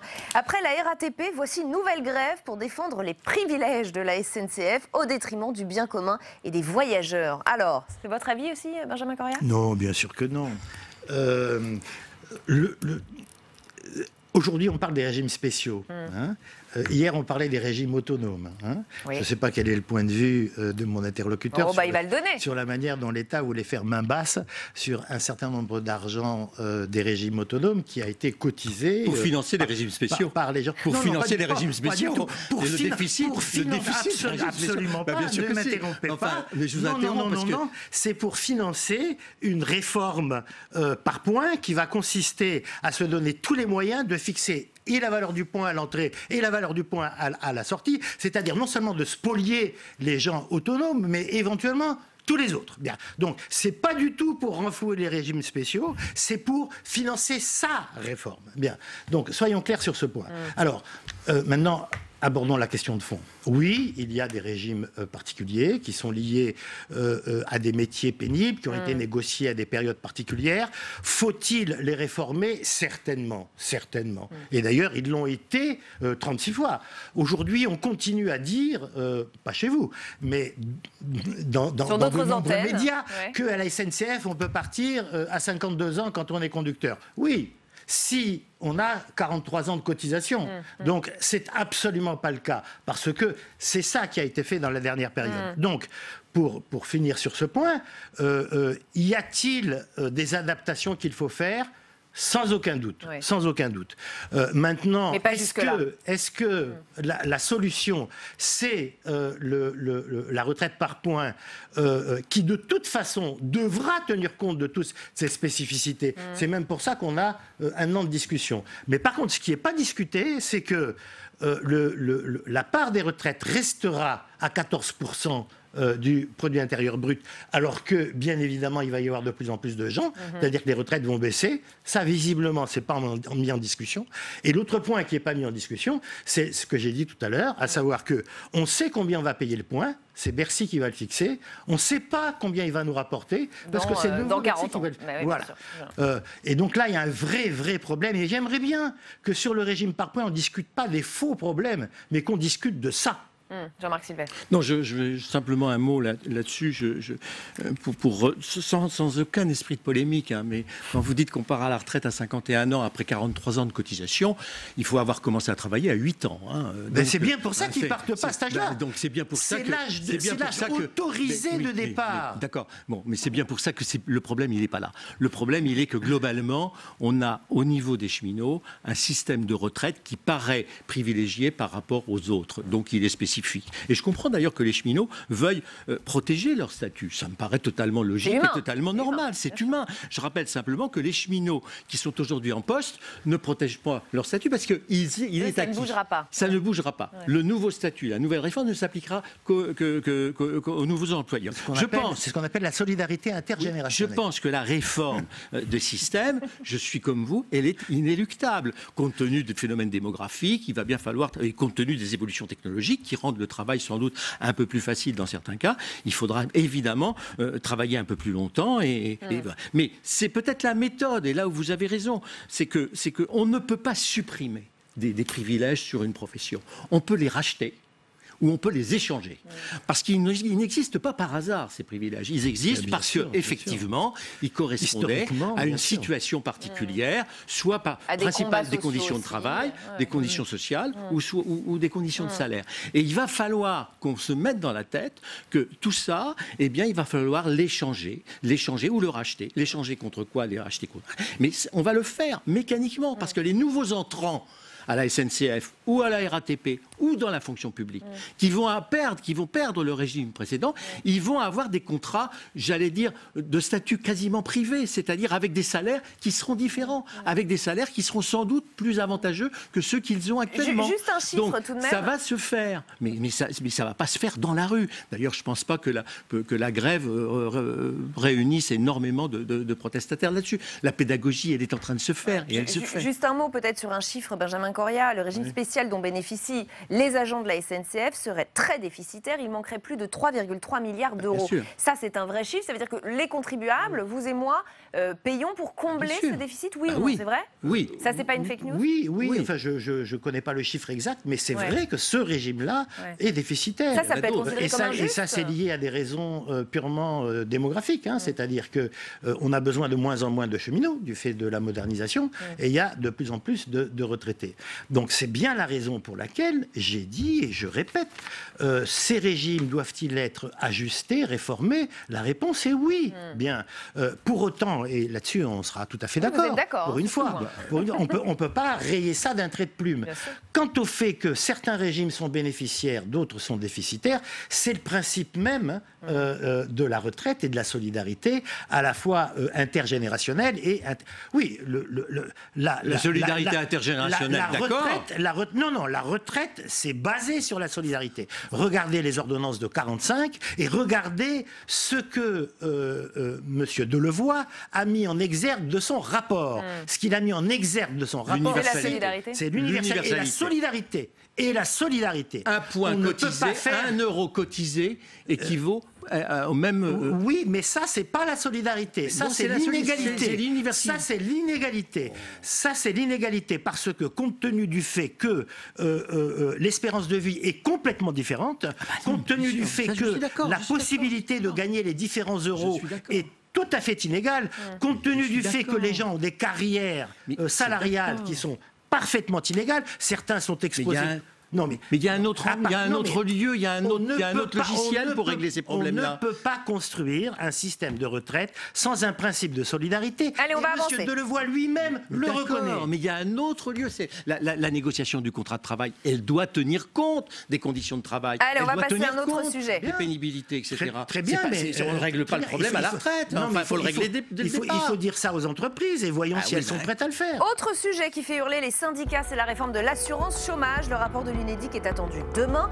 Selon nos confrères du Monde, les règles d'indemnisation vont être sérieusement durcies à partir du 1er novembre. Elles pourraient toucher 40% des demandeurs d'emploi. Cela fait bondir Laurent Berger, leader de la CFDT, qui était l'invité de Bonjour chez vous ce matin.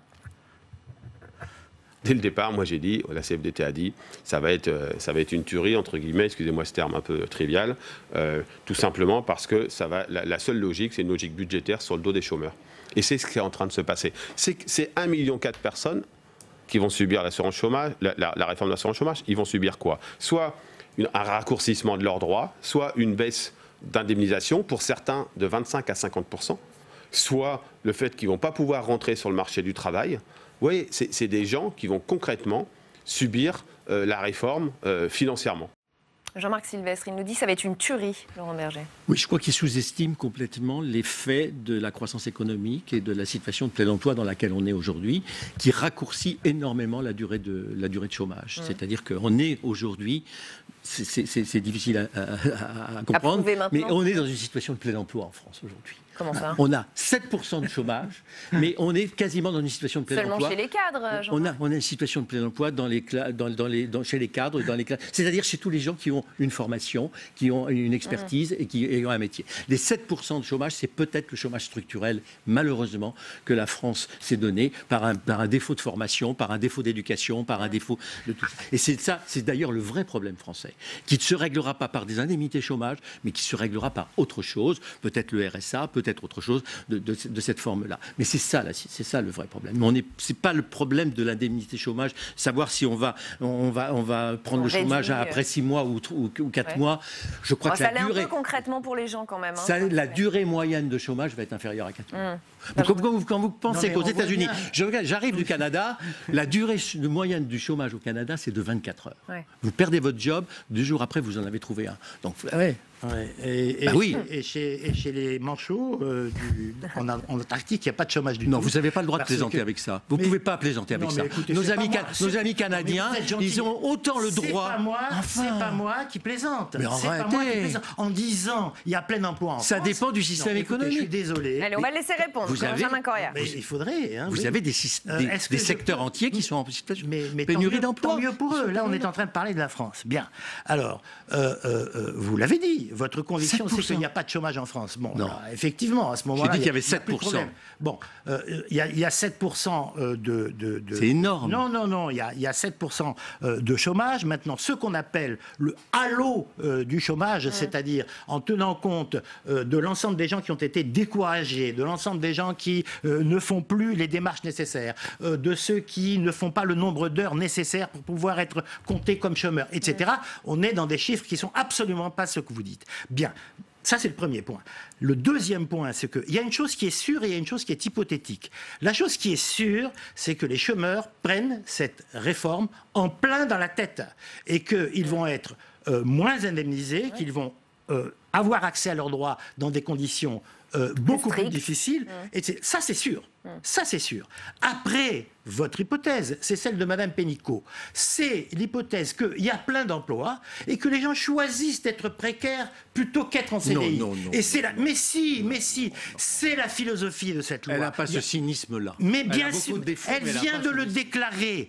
Elle vient de le déclarer sous la forme, les chiffres de l'UNEDIC, parce que c'est l'UNEDIC qui vient de dire que 40% des chômeurs seront atteints négativement. L'UNEDIC, pas bien, etc. Elle a dit, ah bah oui, je regrette que cette statistique ne prenne pas en compte les nouveaux comportements des chômeurs.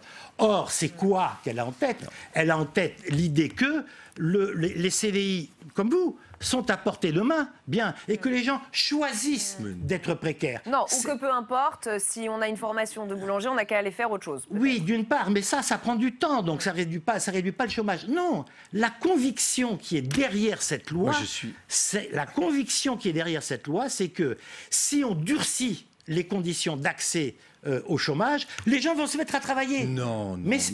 Alors, allez, rapidement, parce qu'on a encore un dernier thème. Essayez d'espérer quand même que Pôle emploi, plus les organismes périphériques, vont faire un effort pour faire rencontrer l'offre et la demande de jobs dans ce pays. Ça fait 25 ans qu'ils essayent. Mais non, franchement. Ça fait 25 ans qu'ils essayent. Vous avez une pléthore de chefs d'entreprise qui, aujourd'hui, dans le bâtiment, dans la restauration, dans le transport, ça cherche des gens pour travailler. Oui, ils cherchent. Vrai ou faux? Mais vrai. D'accord, mais un jeune qui a fait psycho a peut-être pas envie. Mais voilà. Non, mais d'accord, ok. La question, est-ce que c'est compatible? Un jeune qui a fait psycho, il va trouver un job. Bac plus 3, Bac plus 5. Mais non, pas du tout. Les 7% de chômeurs, c'est des gens qui n'ont pas le bac. Non, pas du tout. Allez, on va avancer sur le dernier thème de ce match, messieurs. C'est une autre mobilisation. Cette fois, c'est celle des agriculteurs. Ils ont décidé de manifester contre le projet de loi d'encadrement des pesticides. Dans plus d'une vingtaine de départements, ils prévoient d'allumer tous les soirs des feux et de déverser des déchets. Avant de vous demander votre avis à vous, je voudrais que l'on entende le sénateur rattaché au groupe Union Centriste, Pierre Louhault. Il est au micro de Tam Tranu en salle des conférences. Tam. Pierre Louhault, qui est un ancien agriculteur. Alors, est-ce que vous comprenez bien tous vos collègues qui veulent allumer ces feux de colère pour protester contre ces zones où on n'aura pas le droit d'épandre des pesticides? Oui, alors je comprends parfaitement, parce que le problème se pose essentiellement dans les périphérie des grandes agglomérations où l'habitat s'est développé au milieu de l'agriculture. Et les agriculteurs disent, mais nous, voilà 50 ans, on n'avait pas de problème de voisinage. Le vignoble, c'est typique, le Bordelais, chez moi, Vouvray-Montlouis, où les lotissements se sont construits au milieu des vignes parce que c'est agréable d'habiter au milieu des vignes, tout simplement. Et aujourd'hui, on veut leur empêcher de cultiver leurs vignes raisonnablement. Donc, et puis, il faut bien dire que les agriculteurs ont une accumulation de mesures qui font que par un moment, ça va être pire que les gilets jaunes, sans doute, ce qui se produit. On va voir, effectivement. Vous ne comprenez donc pas ces maires qui prennent ces arrêtés anti-pesticides, ils veulent aussi protéger leurs administrés, ce sont des questions de santé publique. Oui, mais il ferait mieux de protéger les habitations par des plantations de haies qui feraient une dizaine de mètres, donc que les communes achètent 10 mètres pour réparer leurs bêtises. Ce sont eux qui ont posé ces maisons près des agriculteurs. Ça n'est pas l'inverse quand même. Et ce développement tout azimut, vous savez, il y a des endroits, il y a des lotissements partout. Ça n'était pas en continuité des villes, ça n'avait aucun sens. Si ça avait été en continuité des villes, il n'y aurait pas ce problème-là aujourd'hui. Pour vous, il ne faut donc pas instaurer ces distances minimales, on parle de 5, 10 mètres entre les habitations et les zones d'épandage? Oui, les 5-10 mètres, les agriculteurs seraient prêts à l'accepter pour faire un geste. Mais qu'est-ce qu'on fait des 5 ou 10 mètres? Donc plantons-y des haies pour ne pas y revenir demain, pour que les donc 10 mètres... 5-10 mètres, vous n'êtes pas contre? Je suis très réservé, mais ce serait du domaine de l'acceptable. Mais les agriculteurs savent très bien que 5-10 mètres, ça va se terminer par 100, 200 mètres, 300 mètres dans quelques années. Quelle est l'utilisation aujourd'hui des pesticides par les agriculteurs? Est-ce que vous jugez qu'elle est plus maîtrisée qu'hier? Indiscutablement. Les 2/3 des produits ont disparu, elle est beaucoup plus maîtrisée. Les appareils contrôlent le départ d'embrun, si vous voulez, vers les habitations. Donc on a une performance technologique bien supérieure. C'est vrai que les agriculteurs doivent faire attention. On a interdit lorsque le vent entraîne vers les habitations, donc il y a déjà un certain nombre de mesures. Vous savez, quand le vent est contraire, les emprunts ne vont pas vers les habitations, ils vont vers la culture. Donc là, il y a des mesures à développer au lieu d'interdire. Eh bien, merci beaucoup Pierre Louhaud d'avoir répondu à mes questions. Je vous en prie. Beaucoup, Tam, et merci à Pierre Louhaud qui était donc avec vous. Et je vous ai vu beaucoup réagir, Benjamin Coria. Alors j'ai envie de vous demander ce qui vous a fait réagir à ce point dans les propos du sénateur. Écoutez, ce qui m'a fait sourire, c'est la puissance du lobby agricole qui est capable de parler presque directement par... C'est un ancien agriculteur, il sait aussi de quoi il parle, peut-être. Bon, donc essayons de discuter sérieusement. Je vais peut-être vous surprendre, mais je comprends la colère des agriculteurs. Je la comprends pourquoi ? Parce que Macron, d'une certaine manière, s'est pris les pieds dans le tapis. C'est-à-dire que d'un côté, il a laissé entendre aux agriculteurs qu'ils ne feraient rien. Rappelez-vous la discussion sur le glyphosate. Il a obtenu que ces députés ne votent pas de date à partir duquel ça s'expliquerait, ça s'appliquerait. Pas inscrit dans la loi, effectivement.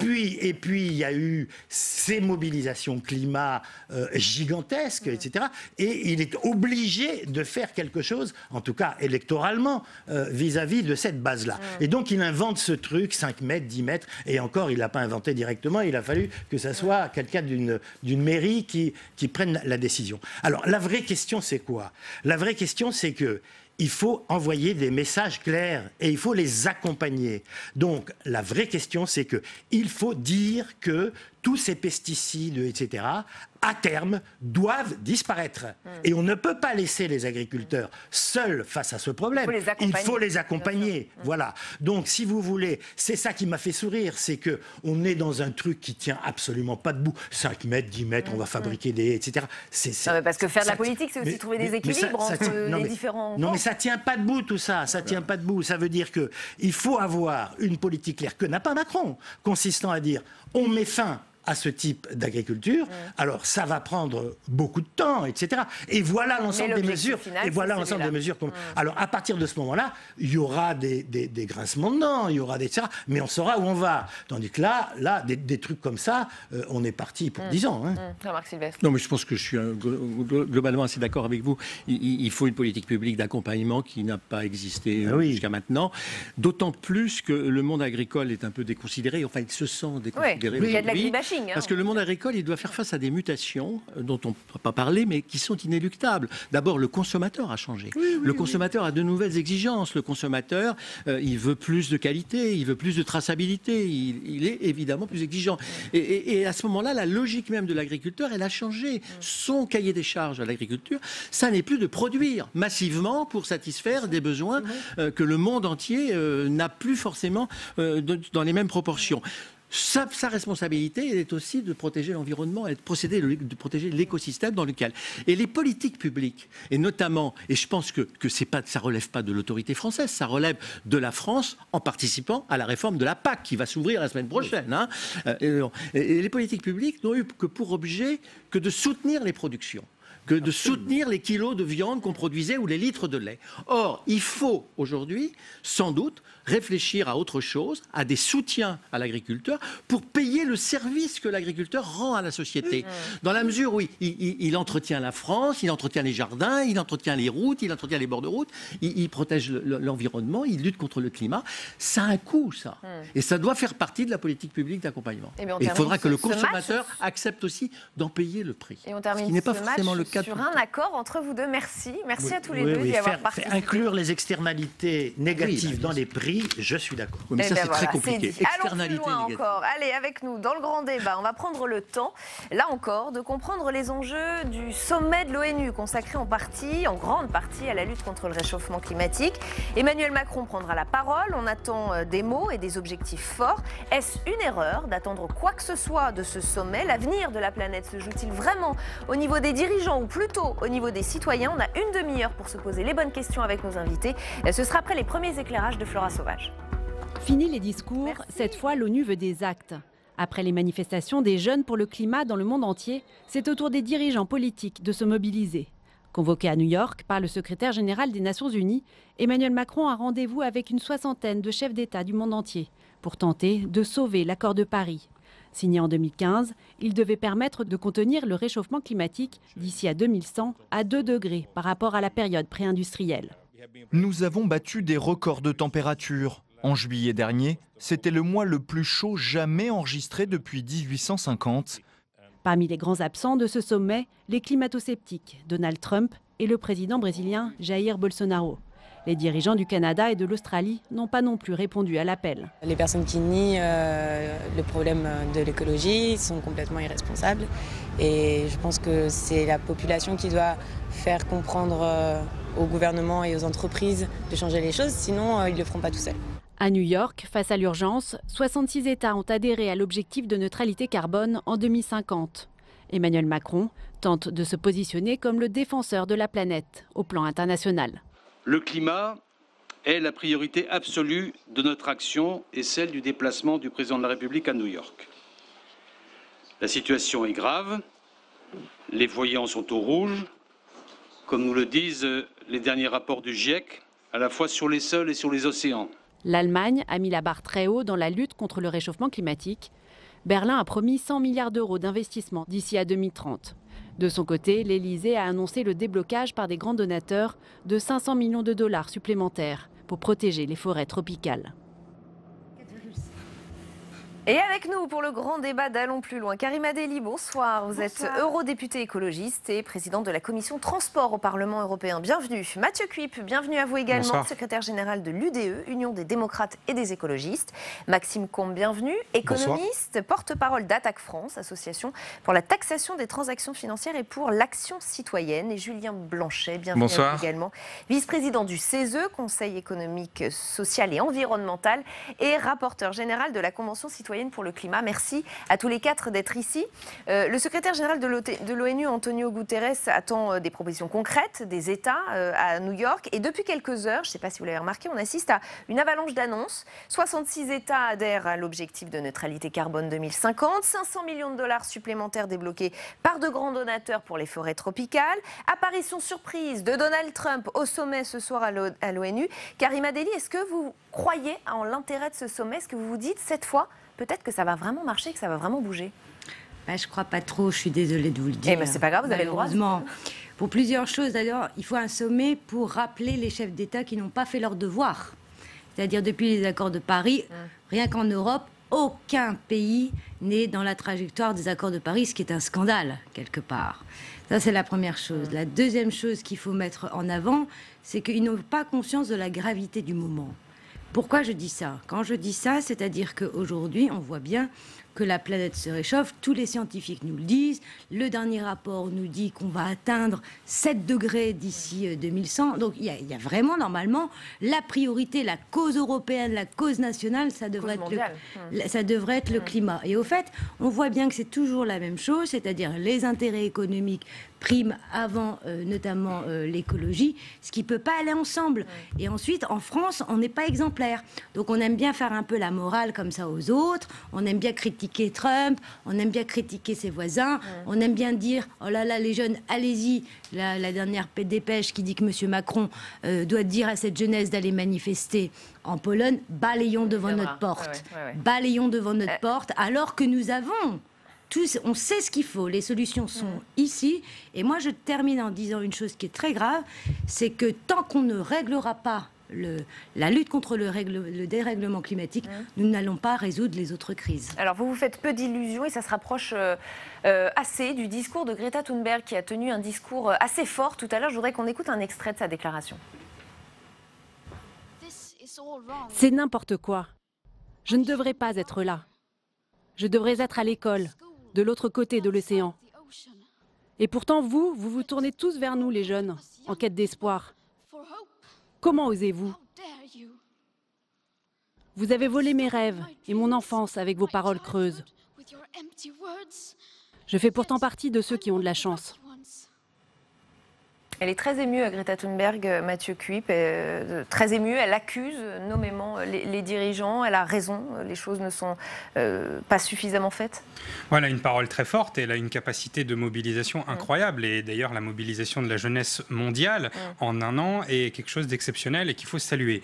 Maintenant, je trouve que le côté accusateur est fort pour mobiliser, mais ça ne répond pas aux solutions concrètes. C'est le thème de notre débat qu'il faut maintenant porter et mettre en œuvre très rapidement. Et sur le fond, vous en attendez quelque chose, vous, de ce sommet qui réunit des dizaines de chefs d'État? Pour ça, je suis un peu en faux par rapport à ce que dit Karima Delli, parce qu'au fond, il y a effectivement le côté police pour rattraper les chefs d'État qui n'ont pas fait leur travail et qui, au fond, avec cette mobilisation mondiale pour le changement climatique, commencent à être pointés du doigt par leurs opinions publiques, et en ça, c'est bien. Et je pense que ce sommet, parce que les médias du monde entier sont dessus, parce que les opinions publiques internationales ont été sensibilisées, et on voit vraiment un changement, je pense, dans ces 2 dernières années, des opinions publiques internationales vraiment concernées réellement sur ce sujet climatique.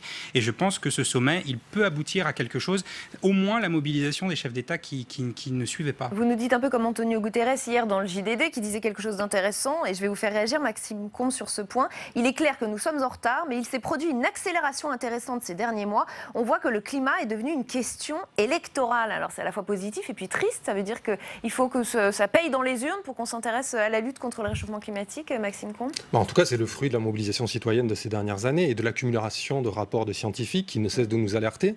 Et nous avons face à cela donc un réchauffement climatique qui s'accélère, une mobilisation climat qui s'accélère, mais par contre, une action des chefs d'État, une action des gouvernements, une action des États qui est à la ramasse. Vous non plus, vous n'en attendez pas grand-chose de ce sommet? Concrètement, ce sommet de l'ONU, il est réuni pourquoi? Antonio Guterres, il le réunit pourquoi? Parce que clairement, nous faisons face à une classe de cancres.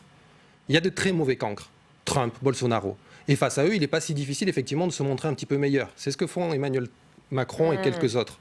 Mais dans une classe de cancres, vous prenez le pire des cancres, le meilleur des cancres, ça reste un cancre. Et donc tout l'enjeu, effectivement, de ce sommet, c'est est-ce qu'il y aura une division nette entre les États qui vont, effectivement, basculer de la position de cancre à un petit peu meilleur. Et c'est pour ça qu'Antonio Guterres et l'ONU organisent ce sommet-là.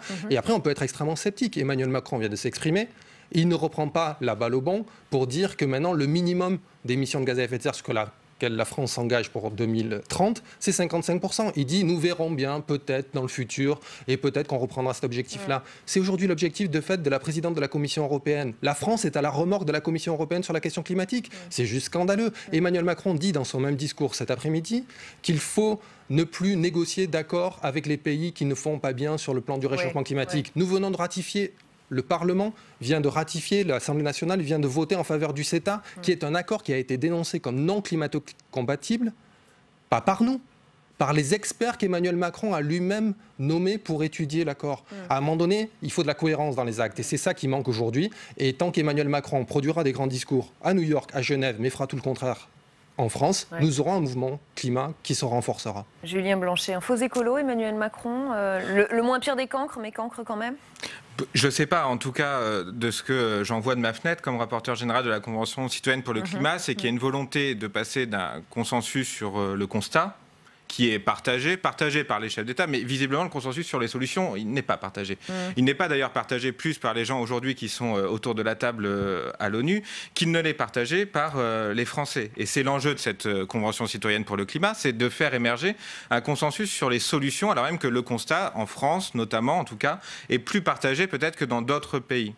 Donc j'irai pas dire si oui, non, ça je ne sais pas. Ce que je sais aujourd'hui, c'est qu'il y a besoin que les Français, et pas simplement leurs représentants, que les Français trouvent un consensus sur les solutions. Parce qu'on le voit, les solutions qui tombent d'en haut, qui sont sans doute très pertinentes, mais si elles ne sont pas acceptées, si elles ne sont pas acquises par la population... Ou applicables. Ou applicables, tout simplement, effectivement, eh bien on va à la banqueroute.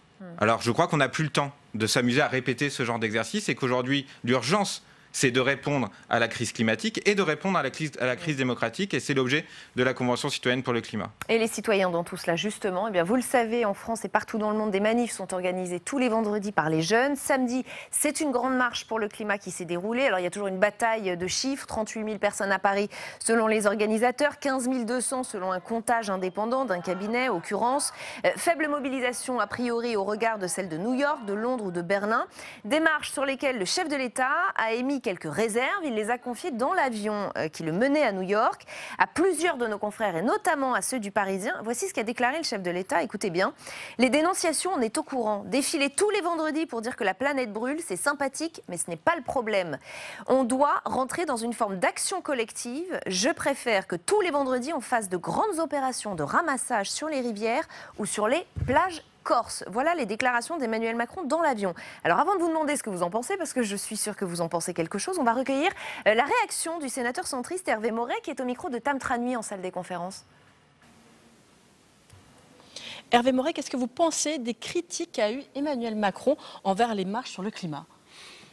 Écoutez, je suis assez surpris effectivement des propos qui ont été rapportés de la part du président de la République, parce que je crois que ces marches ne doivent pas être fustigées. Elles correspondent à l'expression d'une volonté de lutter contre le dérèglement climatique et elles expriment une mobilisation citoyenne qui a toute sa place dans notre démocratie. Oui, on le voit, hein, ces marches, elles sont un petit peu critiquées ces derniers temps. Vous, qu'est-ce que vous pensez de ce phénomène Greta Thunberg qui est passé de l'adolescente seule dans les rues de Stockholm à un véritable phénomène mondial? Est-ce que c'est un phénomène médiatique utile ou pas pour vous? Je crois que c'est un symbole, c'est le symbole effectivement de cette mobilisation et notamment de la mobilisation des jeunes qui s'inquiètent à juste titre sur l'avenir de la planète et l'avenir de l'humanité. Parce que quand on parle de la planète, en fait, c'est bien l'humanité dont il est question, avec toutes les conséquences de ces dérèglements climatiques, notamment sur la santé, sur les migrations, sur toute une série de problèmes qui aujourd'hui ne sont pas encore, à mon sens, suffisamment pris en compte et intégré dans les consciences et les actions collectives des uns et des autres. Et oui, est-ce que d'ailleurs cette mobilisation citoyenne n'a pas déjà en quelque sorte porté ses fruits? On le voit, c'est à l'agenda médiatique et c'est à l'agenda politique, avec notamment ce discours qu'on attend d'Emmanuel Macron demain à l'ONU et qui doit être important sur les questions environnementales. On attend beaucoup de son discours, mais on attend aussi beaucoup de son action. Un certain nombre d'observateurs trouvent qu'il y a souvent un décalage entre la parole du président de la République et notamment lors de réunions internationales comme celle de demain. Et puis on observe un décalage après dans la mise en œuvre de cette ambition qu'il affirme sur la scène internationale. Et comme vous le savez, on a dès demain un texte au Sénat sur la lutte contre le gaspillage qui illustre malheureusement ce décalage entre une parole ambitieuse et des actions qui sont parfois décevantes. En fait, ce que je dis, pas ce que je fais alors, c'est ça que vous voulez dire du côté du président de la République? Je dirais pas ça, mais je dirais qu'il faut aller au-delà, qu'il faut passer de la parole aux actes. Est-ce que les citoyens, tout de même, on le voit, ils plébiscitent toutes ces actions pour l'environnement, mais ils ont un rapport tout de même ambigu à l'environnement quand on voit l'émergence, par exemple, du mouvement des Gilets jaunes. Alors ils disent qu'ils ne sont pas tout à fait climato-sceptiques, mais ils ont bien mis la fin du mois avant la fin du monde. Nous sommes un peuple plein de contradictions, parce que à la fois on est conscient des enjeux, du fait qu'il faut agir, mais il ne faut pas que ça gêne nos habitudes, il ne faut pas que ça change nos habitudes, et tout le monde n'est pas encore prêt à faire les gestes du quotidien qui sont nécessaires, parce que c'est vrai que la lutte contre le réchauffement climatique, ça concerne chacun d'entre nous dans ses gestes quotidiens. Merci beaucoup Hervé Maurey d'avoir répondu à mes questions. Merci Tam. Il est surpris, le sénateur, par les propos du chef de l'État dans cet avion pour New York, Mathieu Cuip. Est-ce que vous aussi vous êtes surpris? Il pose la question de l'utilité de ces marches citoyennes. C'est étonnant, non? Elles ont été très utiles pour, on le disait tout à l'heure, mobiliser les opinions, et ça a évidemment fonctionné puisque maintenant le sujet climatique, il est à l'agenda médiatique, politique, etc. Je pense qu'en réalité, elles doivent continuer. Je suis un peu en désaccord avec le président de la République là-dessus, même si effectivement il faut passer de la parole aux actes, mais elles ont vocation à continuer à mobiliser, au fond, pour surveiller l'action politique comme le lait sur le feu. En revanche, ce que dit le président de la République aussi, c'est certes, il faut se mobiliser ici, mais il faut passer des paroles aux actes, et il dit, anecdotique, il faut aller faire des opérations sur les plages corses ou dans les rivières pour récupérer du plastique, des bouteilles, etc. Pour être dans le concret, pour être dans le dur. Et au fond, il y a quelque chose qui est intéressant là-dedans, parce qu'il faut pouvoir passer aux actes. Et puis il dit autre chose aussi dans ce off dans l'avion, il dit, il faut aussi pointer du doigt les États qui ne sont pas... Je vais vous le citer, la vérité c'est qu'il y en a un qui bloque tout, c'est la Pologne, qu'ils aillent manifester en Pologne, qu'on vienne m'aider à faire bouger ceux que je n'arrive pas à faire évoluer. Voilà la phrase. Mais il n'a pas tort. Sur le coup, on a eu le sujet au niveau européen au mois de juin, où vous avez 4 États membres qui bloquaient un accord sur la neutralité carbone de l'Union. Et est-ce qu'on peut se permettre aujourd'hui d'avoir 4 États qui, au fond, empêchent d'avancer collectivement? Moi, ça me choque, et je pense que là-dessus, le président a raison, et que cette opinion publique, elle doit aussi pointer du doigt, comme elle a pointé du doigt Bolsonaro, comme elle a pointé du doigt Donald Trump. Il faut aussi, chez nous, vous disiez tout à l'heure qu'il faut faire le ménage. Non, mais qu'ils aillent manifester en Pologne. Vous voyez bien, on ne va pas débarquer en Pologne avec des cars, etc. Mais c'est mobiliser les opinions publiques pour pointer du doigt les dirigeants qui ne sont pas vertueux sur le sujet. Non, le champion de la Terre, puisqu'il a été nommé ainsi par le PNUE l'année dernière, est devenu en fait le champion du mépris. C'est scandaleux de dire à des jeunes qui se mobilisent, qui sont inquiets légitimement pour leur avenir, de leur dire allez vous manifester en Pologne, vous n'avez rien à faire en France parce que ce que je fais c'est déjà bien. Mais non. La France n'a jamais bataillé au niveau européen pour avoir un objectif de réduction d'émissions de gaz à effet de serre qui ne soit pas 40% en 2030, mais 55%. La France n'a jamais été réellement motrice au niveau européen pour avancer de manière plus proactive. Elle a plutôt été rétive. La France continue à négocier des accords de libre-échange, quand bien même il fait des déclarations au sein de l'ONU. La France continue à construire des infrastructures et à soutenir son industrie de l'énergie fossile, de la chimie, de la pétrochimie aux 4 coins de la planète. Le sujet, il est quand même aussi européen. Oui, il pourrait donner des leçons peut-être, à condition à un moment donné, à ce qu'on soit exemplaire au niveau français. Et ce n'est pas le cas. Aujourd'hui, les émissions de gaz à effet de serre, les engagements qui ont été pris par la France ne sont pas respectés. Nous sommes près de 5% en termes d'émissions de gaz à effet de serre, au-delà de l'objectif qu'on s'est nous-mêmes assigné. À un moment donné, si vous voulez donner des leçons au monde entier, faites en sorte d'être au moins un petit peu exemplaire et cohérent au niveau national. Ce qu'il n'est pas aujourd'hui, Emmanuel Macron, il mène une politique publique qui consiste effectivement à privilégier les intérêts économique sur les intérêts écologiques. Nous avons un président de la République qui, chaque fois qu'il parle de crise écologique, il renvoie la question à des petits gestes et à une mobilisation des individus, alors que les enjeux, et une étude l'a montré, il faut que la majorité des engagements et des mobilisations et des transformations soient produites au niveau collectif. Et c'est ça qui n'a pas lieu, et c'est ce qu'ils refusent de mettre en place. Mais à vous écouter, c'est-à-dire que rien n'est fait, et c'est extrêmement manichéen. C'est-à-dire qu'on fait une loi énergie, ça vaut rien, on fait une loi sur l'économie. La loi énergie, 40%. On propose un Green Deal pendant les élections européennes que la Commission va reprendre, ça ne vaut rien, etc. C'est-à-dire que rien n'est fait, et tout est à jeter. C'est ça votre... Non, mais le problème a été dit par Maxime Combes, et il faut le rappeler, c'est on ne peut pas mettre en œuvre des politiques environnementales dans notre pays comme en Europe s'il n'y a pas de cohérence. Et là, le problème de M. Emmanuel Macron, c'est la politique de « en même temps ». C'est-à-dire, en même temps, on fait le CETA, et en même temps, on doit sauver l'Amazonie. En même temps, on s'occupe justement de défendre notre alimentation, l'agriculture, et en même temps, on fait rien sur les pesticides. Et les exemples sont très nombreux. Le en même temps, ça ne marche pas. Donc, il faut de la cohérence. Ça, c'est la première chose. Et donc, je suis totalement d'accord avec Maxime Combes. La deuxième chose, c'est que la France n'est pas ambitieuse. Je peux vous le dire, moi, je suis la présidente de la commission transport. Qu'est-ce qui empêche la France de relancer son fret? Rien. Est-ce qu'on l'a lancé? Non. Est-ce que... on est vraiment en retard. Est-ce que la France est capable de relancer de la mobilité du quotidien, par exemple, avec des petites lignes? Bien sûr qu'on peut le faire. Pourquoi on ne le fait pas? Est-ce que la France est capable de sortir? Et je peux vous le dire, parce que ça m'énerve, puisque j'ai levé le lièvre sur la question du Dieselgate.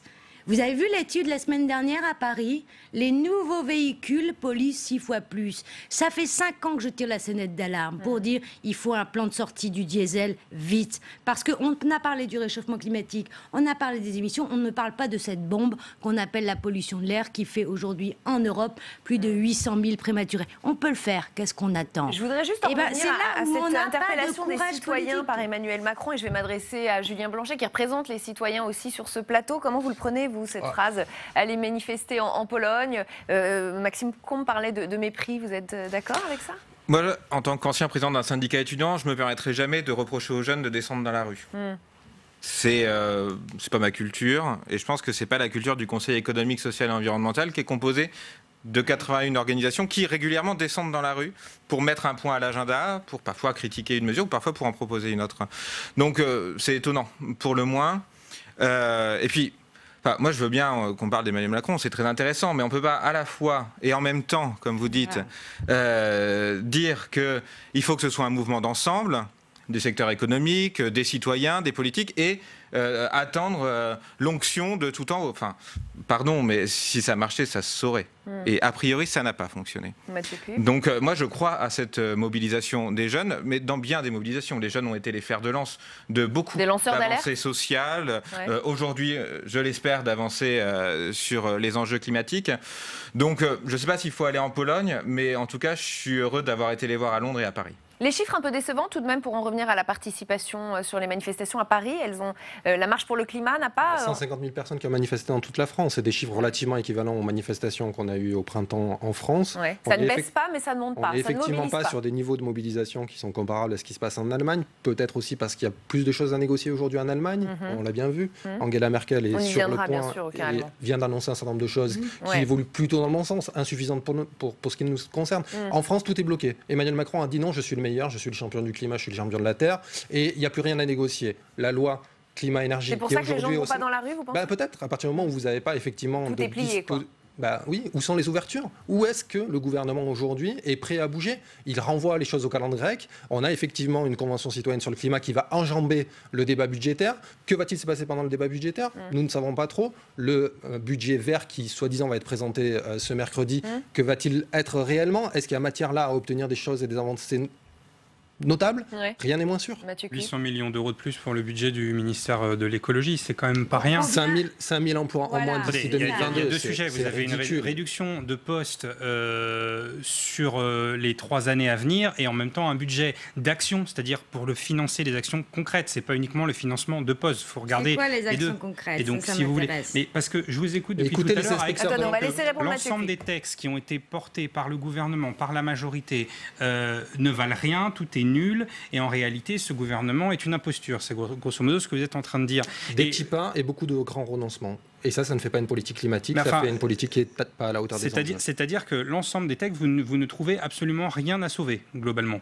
Mais il y a des... C'est intéressant parce que le texte sur l'économie circulaire, il est intéressant. Le texte, pardon, donc au final, le bilan est négatif. Sur la loi mobilité, vous connaissez bien le sujet. Je connais bien le sujet et je regrette que rien n'est fléché au niveau du budget. Moi aussi, je peux mettre dans des lois des grands objectifs. Comme là, vous disiez tout à l'heure une chose extraordinaire. Mais on avance. 66 pays qui signent la neutralité carbone. C'est quoi votre feuille de route ? Dites-nous comment vous allez y arriver. Personne ne le sait. Oui, ils adhèrent, mais ils ne disent pas comment ils vont y arriver. Donc, on est en retard sur les objectifs de réduction d'émissions de gaz à effet de serre. On est en retard sur les objectifs de renouvelables. Et ça, les chiffres que nous avons aujourd'hui en 2019, ils sont les mêmes que ceux de 2017. Il n'y a rien qui a avancé de ces points de vue. C'est-à-dire qu'à vous écouter, tout est à jeter à la poubelle. C'est quand même... Mais les petits pas comptent. Mais les petits pas comptent. Chaque pas est important. Non, il est climat moins le quart. Il est climat moins le quart. Il est climat moins le quart. C'est une question aujourd'hui. Passons des paroles aux actes. C'est ça. Il est oui, climat moins le quart. Non, mais les paroles aux actes, on le fait au niveau européen et on se bat tous les jours. On n'attend personne pour nous dire. La véritable question, elle est où aujourd'hui ? Et c'est là où je pense que personne n'a vraiment compris la question de l'urgence climatique. On parle de vie derrière et voire de survie. Tout ce qu'on est en train de faire, nous, les pays développés, les pays les plus vulnérables, sont en train de le payer. Regardez notamment la montée des famines, regardez la montée notamment des sécheresses. Ils sont à l'ONU, et tous les ans, ils tirent la sonnette d'alarme. Et on va regarder justement ce qui se passe ailleurs. Être responsable. Voilà. On va regarder, on va se comparer un peu les autres pays. Où en sont-ils, eux, de leurs engagements pour le climat ? Dans le JDD hier, on a été un peu surpris d'apprendre que les bons élèves n'étaient pas forcément ceux qu'on imaginait. Alors, vous me direz si vous êtes d'accord ou pas. Pour l'instant, selon le Climate Action Tracker, seuls le Maroc et la Gambie ont des engagements compatibles avec les objectifs de l'accord de Paris. Antonio Guterres affirme aussi percevoir un nouveau souffle avec la croissance des énergies solaires en Inde et en Chine, qui se révèle un bon partenaire sur le sujet. Et puis il y a la nouvelle présidente de la Commission européenne, Ursula von der Leyen, qui s'est donné 100 jours pour mettre sur la table son pacte vert et faire de l'Europe le premier continent à atteindre la neutralité climatique. Enfin, l'Allemagne a pris tout le monde de court vendredi, annonçant une enveloppe, tenez-vous bien, de 100 milliards d'euros investis d'ici à 2030, dont 54 milliards dans un premier temps. On écoute le vice-chancelier. Nous devenons sérieux avec ce plan d'action sur la protection du climat. Et nous prenons un nouveau chemin avec beaucoup d'aspects. En particulier des investissements massifs dans la protection du climat. Rien que jusqu'en 2023, on parle de 54 milliards d'euros. C'est une grosse somme. Mathieu Cuip, c'est vrai qu'on est tous un peu surpris, c'est un énorme chiffre, 100 milliards d'euros, ça a l'air d'être un grand pas, là pour le coup, et pas un petit pas. C'est possible, c'est du marketing, c'est quoi? La question, c'est pas uniquement l'argent, on annonce des milliards et des milliards. On se souvient en 2014, le plan de relance de Juncker, qui était président de la Commission, nous annonçait 300 milliards. Au fond, on les a jamais vus. La question, c'est certes des moyens, mais pour quoi faire? Si c'est uniquement expliqué à la télévision ou en conférence de presse que vous allez mettre 100 milliards sur la table, d'abord, où est-ce qu'ils les trouvent et qu'est-ce qu'ils en font? La question, c'est qu'est-ce qu'on en fait? Et surtout, l'Allemagne part quand même de très loin en réalité, notamment avec leur centrale charbon. Ils ont du travail à faire là-dessus. Et on voit bien qu'il y a une volonté aussi politique. Sur les énergies renouvelables par rapport à nous, hein, je vous certes, le dis. mais enfin, l'objectif de 55%. Pour autant, la réouverture de leur centrale au charbon n'a quand même pas été particulièrement vertueuse dans l'Union européenne. Il faut le rappeler. Par ailleurs, eux aussi, je pense qu'ils ont un sujet électoral avec des élections en Allemagne qui arrivent, et donc c'est pas inintéressant de regarder aussi ces annonces sous ce prisme-là. Mais sur les milliards qui sont annoncés, il faut faire attention effectivement, parce que ce qui compte en matière de réchauffement climatique, c'est pas simplement ce que vous mettez pour construire des infrastructures nouvelles, dites vertes ou qui répondraient à la crise écologique, c'est aussi combien vous assurez le désinvestissement des énergies fossiles et vous assurez qu'on n'investisse plus dans ces secteurs-là. À l'échelle internationale, quand on investit 1 euro dans les énergies renouvelables, on en investit encore 3 dans les énergies fossiles. Et ce chiffre est quasiment constant depuis 2015. En France, quand les banques françaises investissent 1 euro dans les énergies renouvelables ou dans la transition écologique, elles en investissent encore plus de 7 à 10 dans l'économie qui, en fait, aggrave le réchauffement climatique. Que fait le gouvernement français de ce point de vue-là? Pas grand-chose. Nous avons fait une proposition extrêmement concrète l'année dernière pour s'assurer que l'épargne de chacun des Français sur son livret de développement durable, que chaque épargnant soit sûr que cet argent-là aille au financement exclusivement de la transition écologique. Ça nous a été refusé par la majorité actuelle. Le projet de loi qui avait été porté et soutenu a été juste banané par la majorité parce qu'ils n'en veulent pas. Et donc du coup, on a là une proposition extrêmement concrète pour s'assurer que les gens s'impliquent et voient bien que quand ils mettent 1 euro sur le LDD, ça leur permet effectivement de financer et d'aider la transition écologique. Refus du gouvernement. Pourquoi? Alors, Emmanuel Macron s'est exprimé ce soir, et là aussi, alors je ne sais pas si vous me direz si c'est un petit pas ou un grand pas, mais voici ce qu'il annonce, on va l'écouter, je vous fais réagir après. Force est de constater que notre jeunesse, parfois nous-mêmes, ne comprenons plus rien au fonctionnement de ce monde. On veut collectivement reprendre le contrôle, on veut retrouver à la fois de la souveraineté au niveau régional, du contrôle de ça et du sens. Et donc, on ne peut plus avoir un agenda commercial qui soit contraire à notre agenda climatique. Il nous faut, dans nos échanges, être cohérents. Je ne suis plus favorable à ce qu'il y ait aujourd'hui un renforcement ou de nouvelles ouvertures de négociations commerciales avec des pays qui sont en contradiction avec l'accord de Paris. Alors, Karima Delli, c'est ce que vous attendiez, non? Dans le discours, en tout cas? Alors, ça veut dire qu'il faut mettre fin au CETA, aux accords du Mercosur, etc., qu'on arrête de faire semblant. Donc, la parole, il faut arrêter d'avoir, voilà, c'est un peu la grande bouche et les petits bras, hein, quand même. Hein. Là, on fait des grands discours vides de sens. Et quand il faut passer aux travaux pratiques, il n'y a plus personne. Enfin, il prend le monde à témoin, non? Oui, mais ça ne suffit. C'est-à-dire sur le Mercosur, il y a une évolution quand même la position du président de la République, notamment au G7 à Biarritz. Il y a une annonce. Oui, mais écoutez ce qu'a dit en parallèle la secrétaire d'État aux affaires européennes. Elle a dit on a retiré la signature, mais on négocie quand même les accords. On ne s'est pas retiré. Donc ça, c'est aussi de la cohérence, vous voyez. Julien Blanchet, peut-être. Non, mais ce besoin de cohérence, il est clair, parce qu'on le voit effectivement sur beaucoup de sujets. Et aujourd'hui, c'est ce qui fait que les gens n'ont pas l'impression que ça change leur quotidien, parce qu'en fait, il y a ce qui est dit, ce qu'eux, ils vivent concrètement dans leur territoire. Puis même des fois, dans ce qui est dit, ils se disent, mais je ne comprends pas, ça ne poursuit pas le même objectif. Donc ça, il y a un besoin de cohérence. Mais là aussi, je ne crois pas qu'on peut... je crois qu'on n'a plus le temps d'attendre que l'ensemble de notre classe politique, quelle qu'elle soit, se mette d'accord et se mette en cohérence. Moi, je crois que les citoyens sont capables, et aussi capables de dire jusqu'où ils veulent aller, ils peuvent aller. Mais... Et ça, je crois que... Enfin, on n'a pas de crainte à leur donner la parole. Alors, j'entendais monsieur qui disait la Convention citoyenne, elle enjambe le projet de loi de finances. Mais alors, il faut le faire quand? Parce que des lois, il va y en avoir d'autres. C'est-à-dire qu'il y a un moment, il faut bien passer là aussi de la parole aux actes et de se dire, OK, on y va. Effectivement, ça va impacter un certain nombre de dispositifs législatifs. Certains qui sont en travail, certains d'ailleurs qui passent ici au Sénat. Et alors? J'ai pas de souci avec les conventions citoyennes et par ailleurs nous appelons les 150 qui vont être nommés à ne pas respecter, ne pas obéir, à ne pas se limiter au cadre qui a été posé par le gouvernement. Le gouvernement a dit au moins 40% de réduction des émissions de gaz à effet de serre. Ça, je trouve ça très intéressant. C'est-à-dire qu'on a 150 citoyens que tout le monde, et je suis sûr que vous êtes d'accord pour dire qu'il faut que cette convention soit indépendante, soit autonome, mais vous l'appelez à suivre un chemin. Non, c'est particulier. À ne pas respecter le chemin qui a été fixé, la feuille de route qui a été fixée par le gouvernement. Donc vous l'appelez à suivre un autre chemin. À être beaucoup plus ambitieux. C'est intéressant. Mais bien entendu, parce qu'il faut être aujourd'hui à la hauteur du défi climatique. Et pour revenir sur cette question du commerce, laissez-moi finir. La lettre du Premier ministre, c'est moins 40% d'émissions de gaz à effet de serre d'ici 2030, du commerce en visant la neutralité carbone en 2050. Emmanuel Macron fait une annonce qui est simplement bis repetita, la même annonce qu'il a faite l'année dernière à cette même Assemblée générale de l'ONU. Et derrière, il a fait et présenté le CETA devant l'Assemblée nationale. Il a, dans un premier temps, validé le Mercosur. On a un discours d'Emmanuel Macron à New York et on a la réalité d'actes qui sont ceux des politiques publiques qui sont menées en France. Et il y a une dichotomie totale. On termine rapidement le tour de table. N'est pas le président du climat. Mathieu Cube, Karima Delli. Très rapidement aussi, il y a d'autres acteurs qui sont engagés, à qui il faut savoir faire confiance. C'est les collectivités locales. On est au Sénat, c'est pas inintéressant. Souvent, et on en parle beaucoup. Ils sont au contact du terrain, sur place, et ils agissent. Et souvent, ils font des choses très bien. Et il faut les mettre en valeur et accélérer là-dessus. Et notamment les maires. Non, mais moi, je dirais que toutes les conventions citoyennes sont très importantes. Et aujourd'hui, tous les chiffres le montrent, les Français, quelle que soit leur classe, même les classes populaires, disent notre priorité, c'est le climat. Et 93% des citoyens européens disent nous voulons que la priorité, c'est ça maintenant. Il faut être, pas dans l'écologie des illusions comme on l'a, mais des solutions. Donc bon courage à vous. Ce sera le mot de la fin. Bon courage à vous. Merci à tous les cas d'avoir participé à ce grand débat. Demain, 7h30, vous retrouvez Oriane Mancini dans Bonjour chez vous. L'invité politique sera Brice Hortefeux, eurodéputé LR, ancien ministre de l'Intérieur. À demain, 18h30.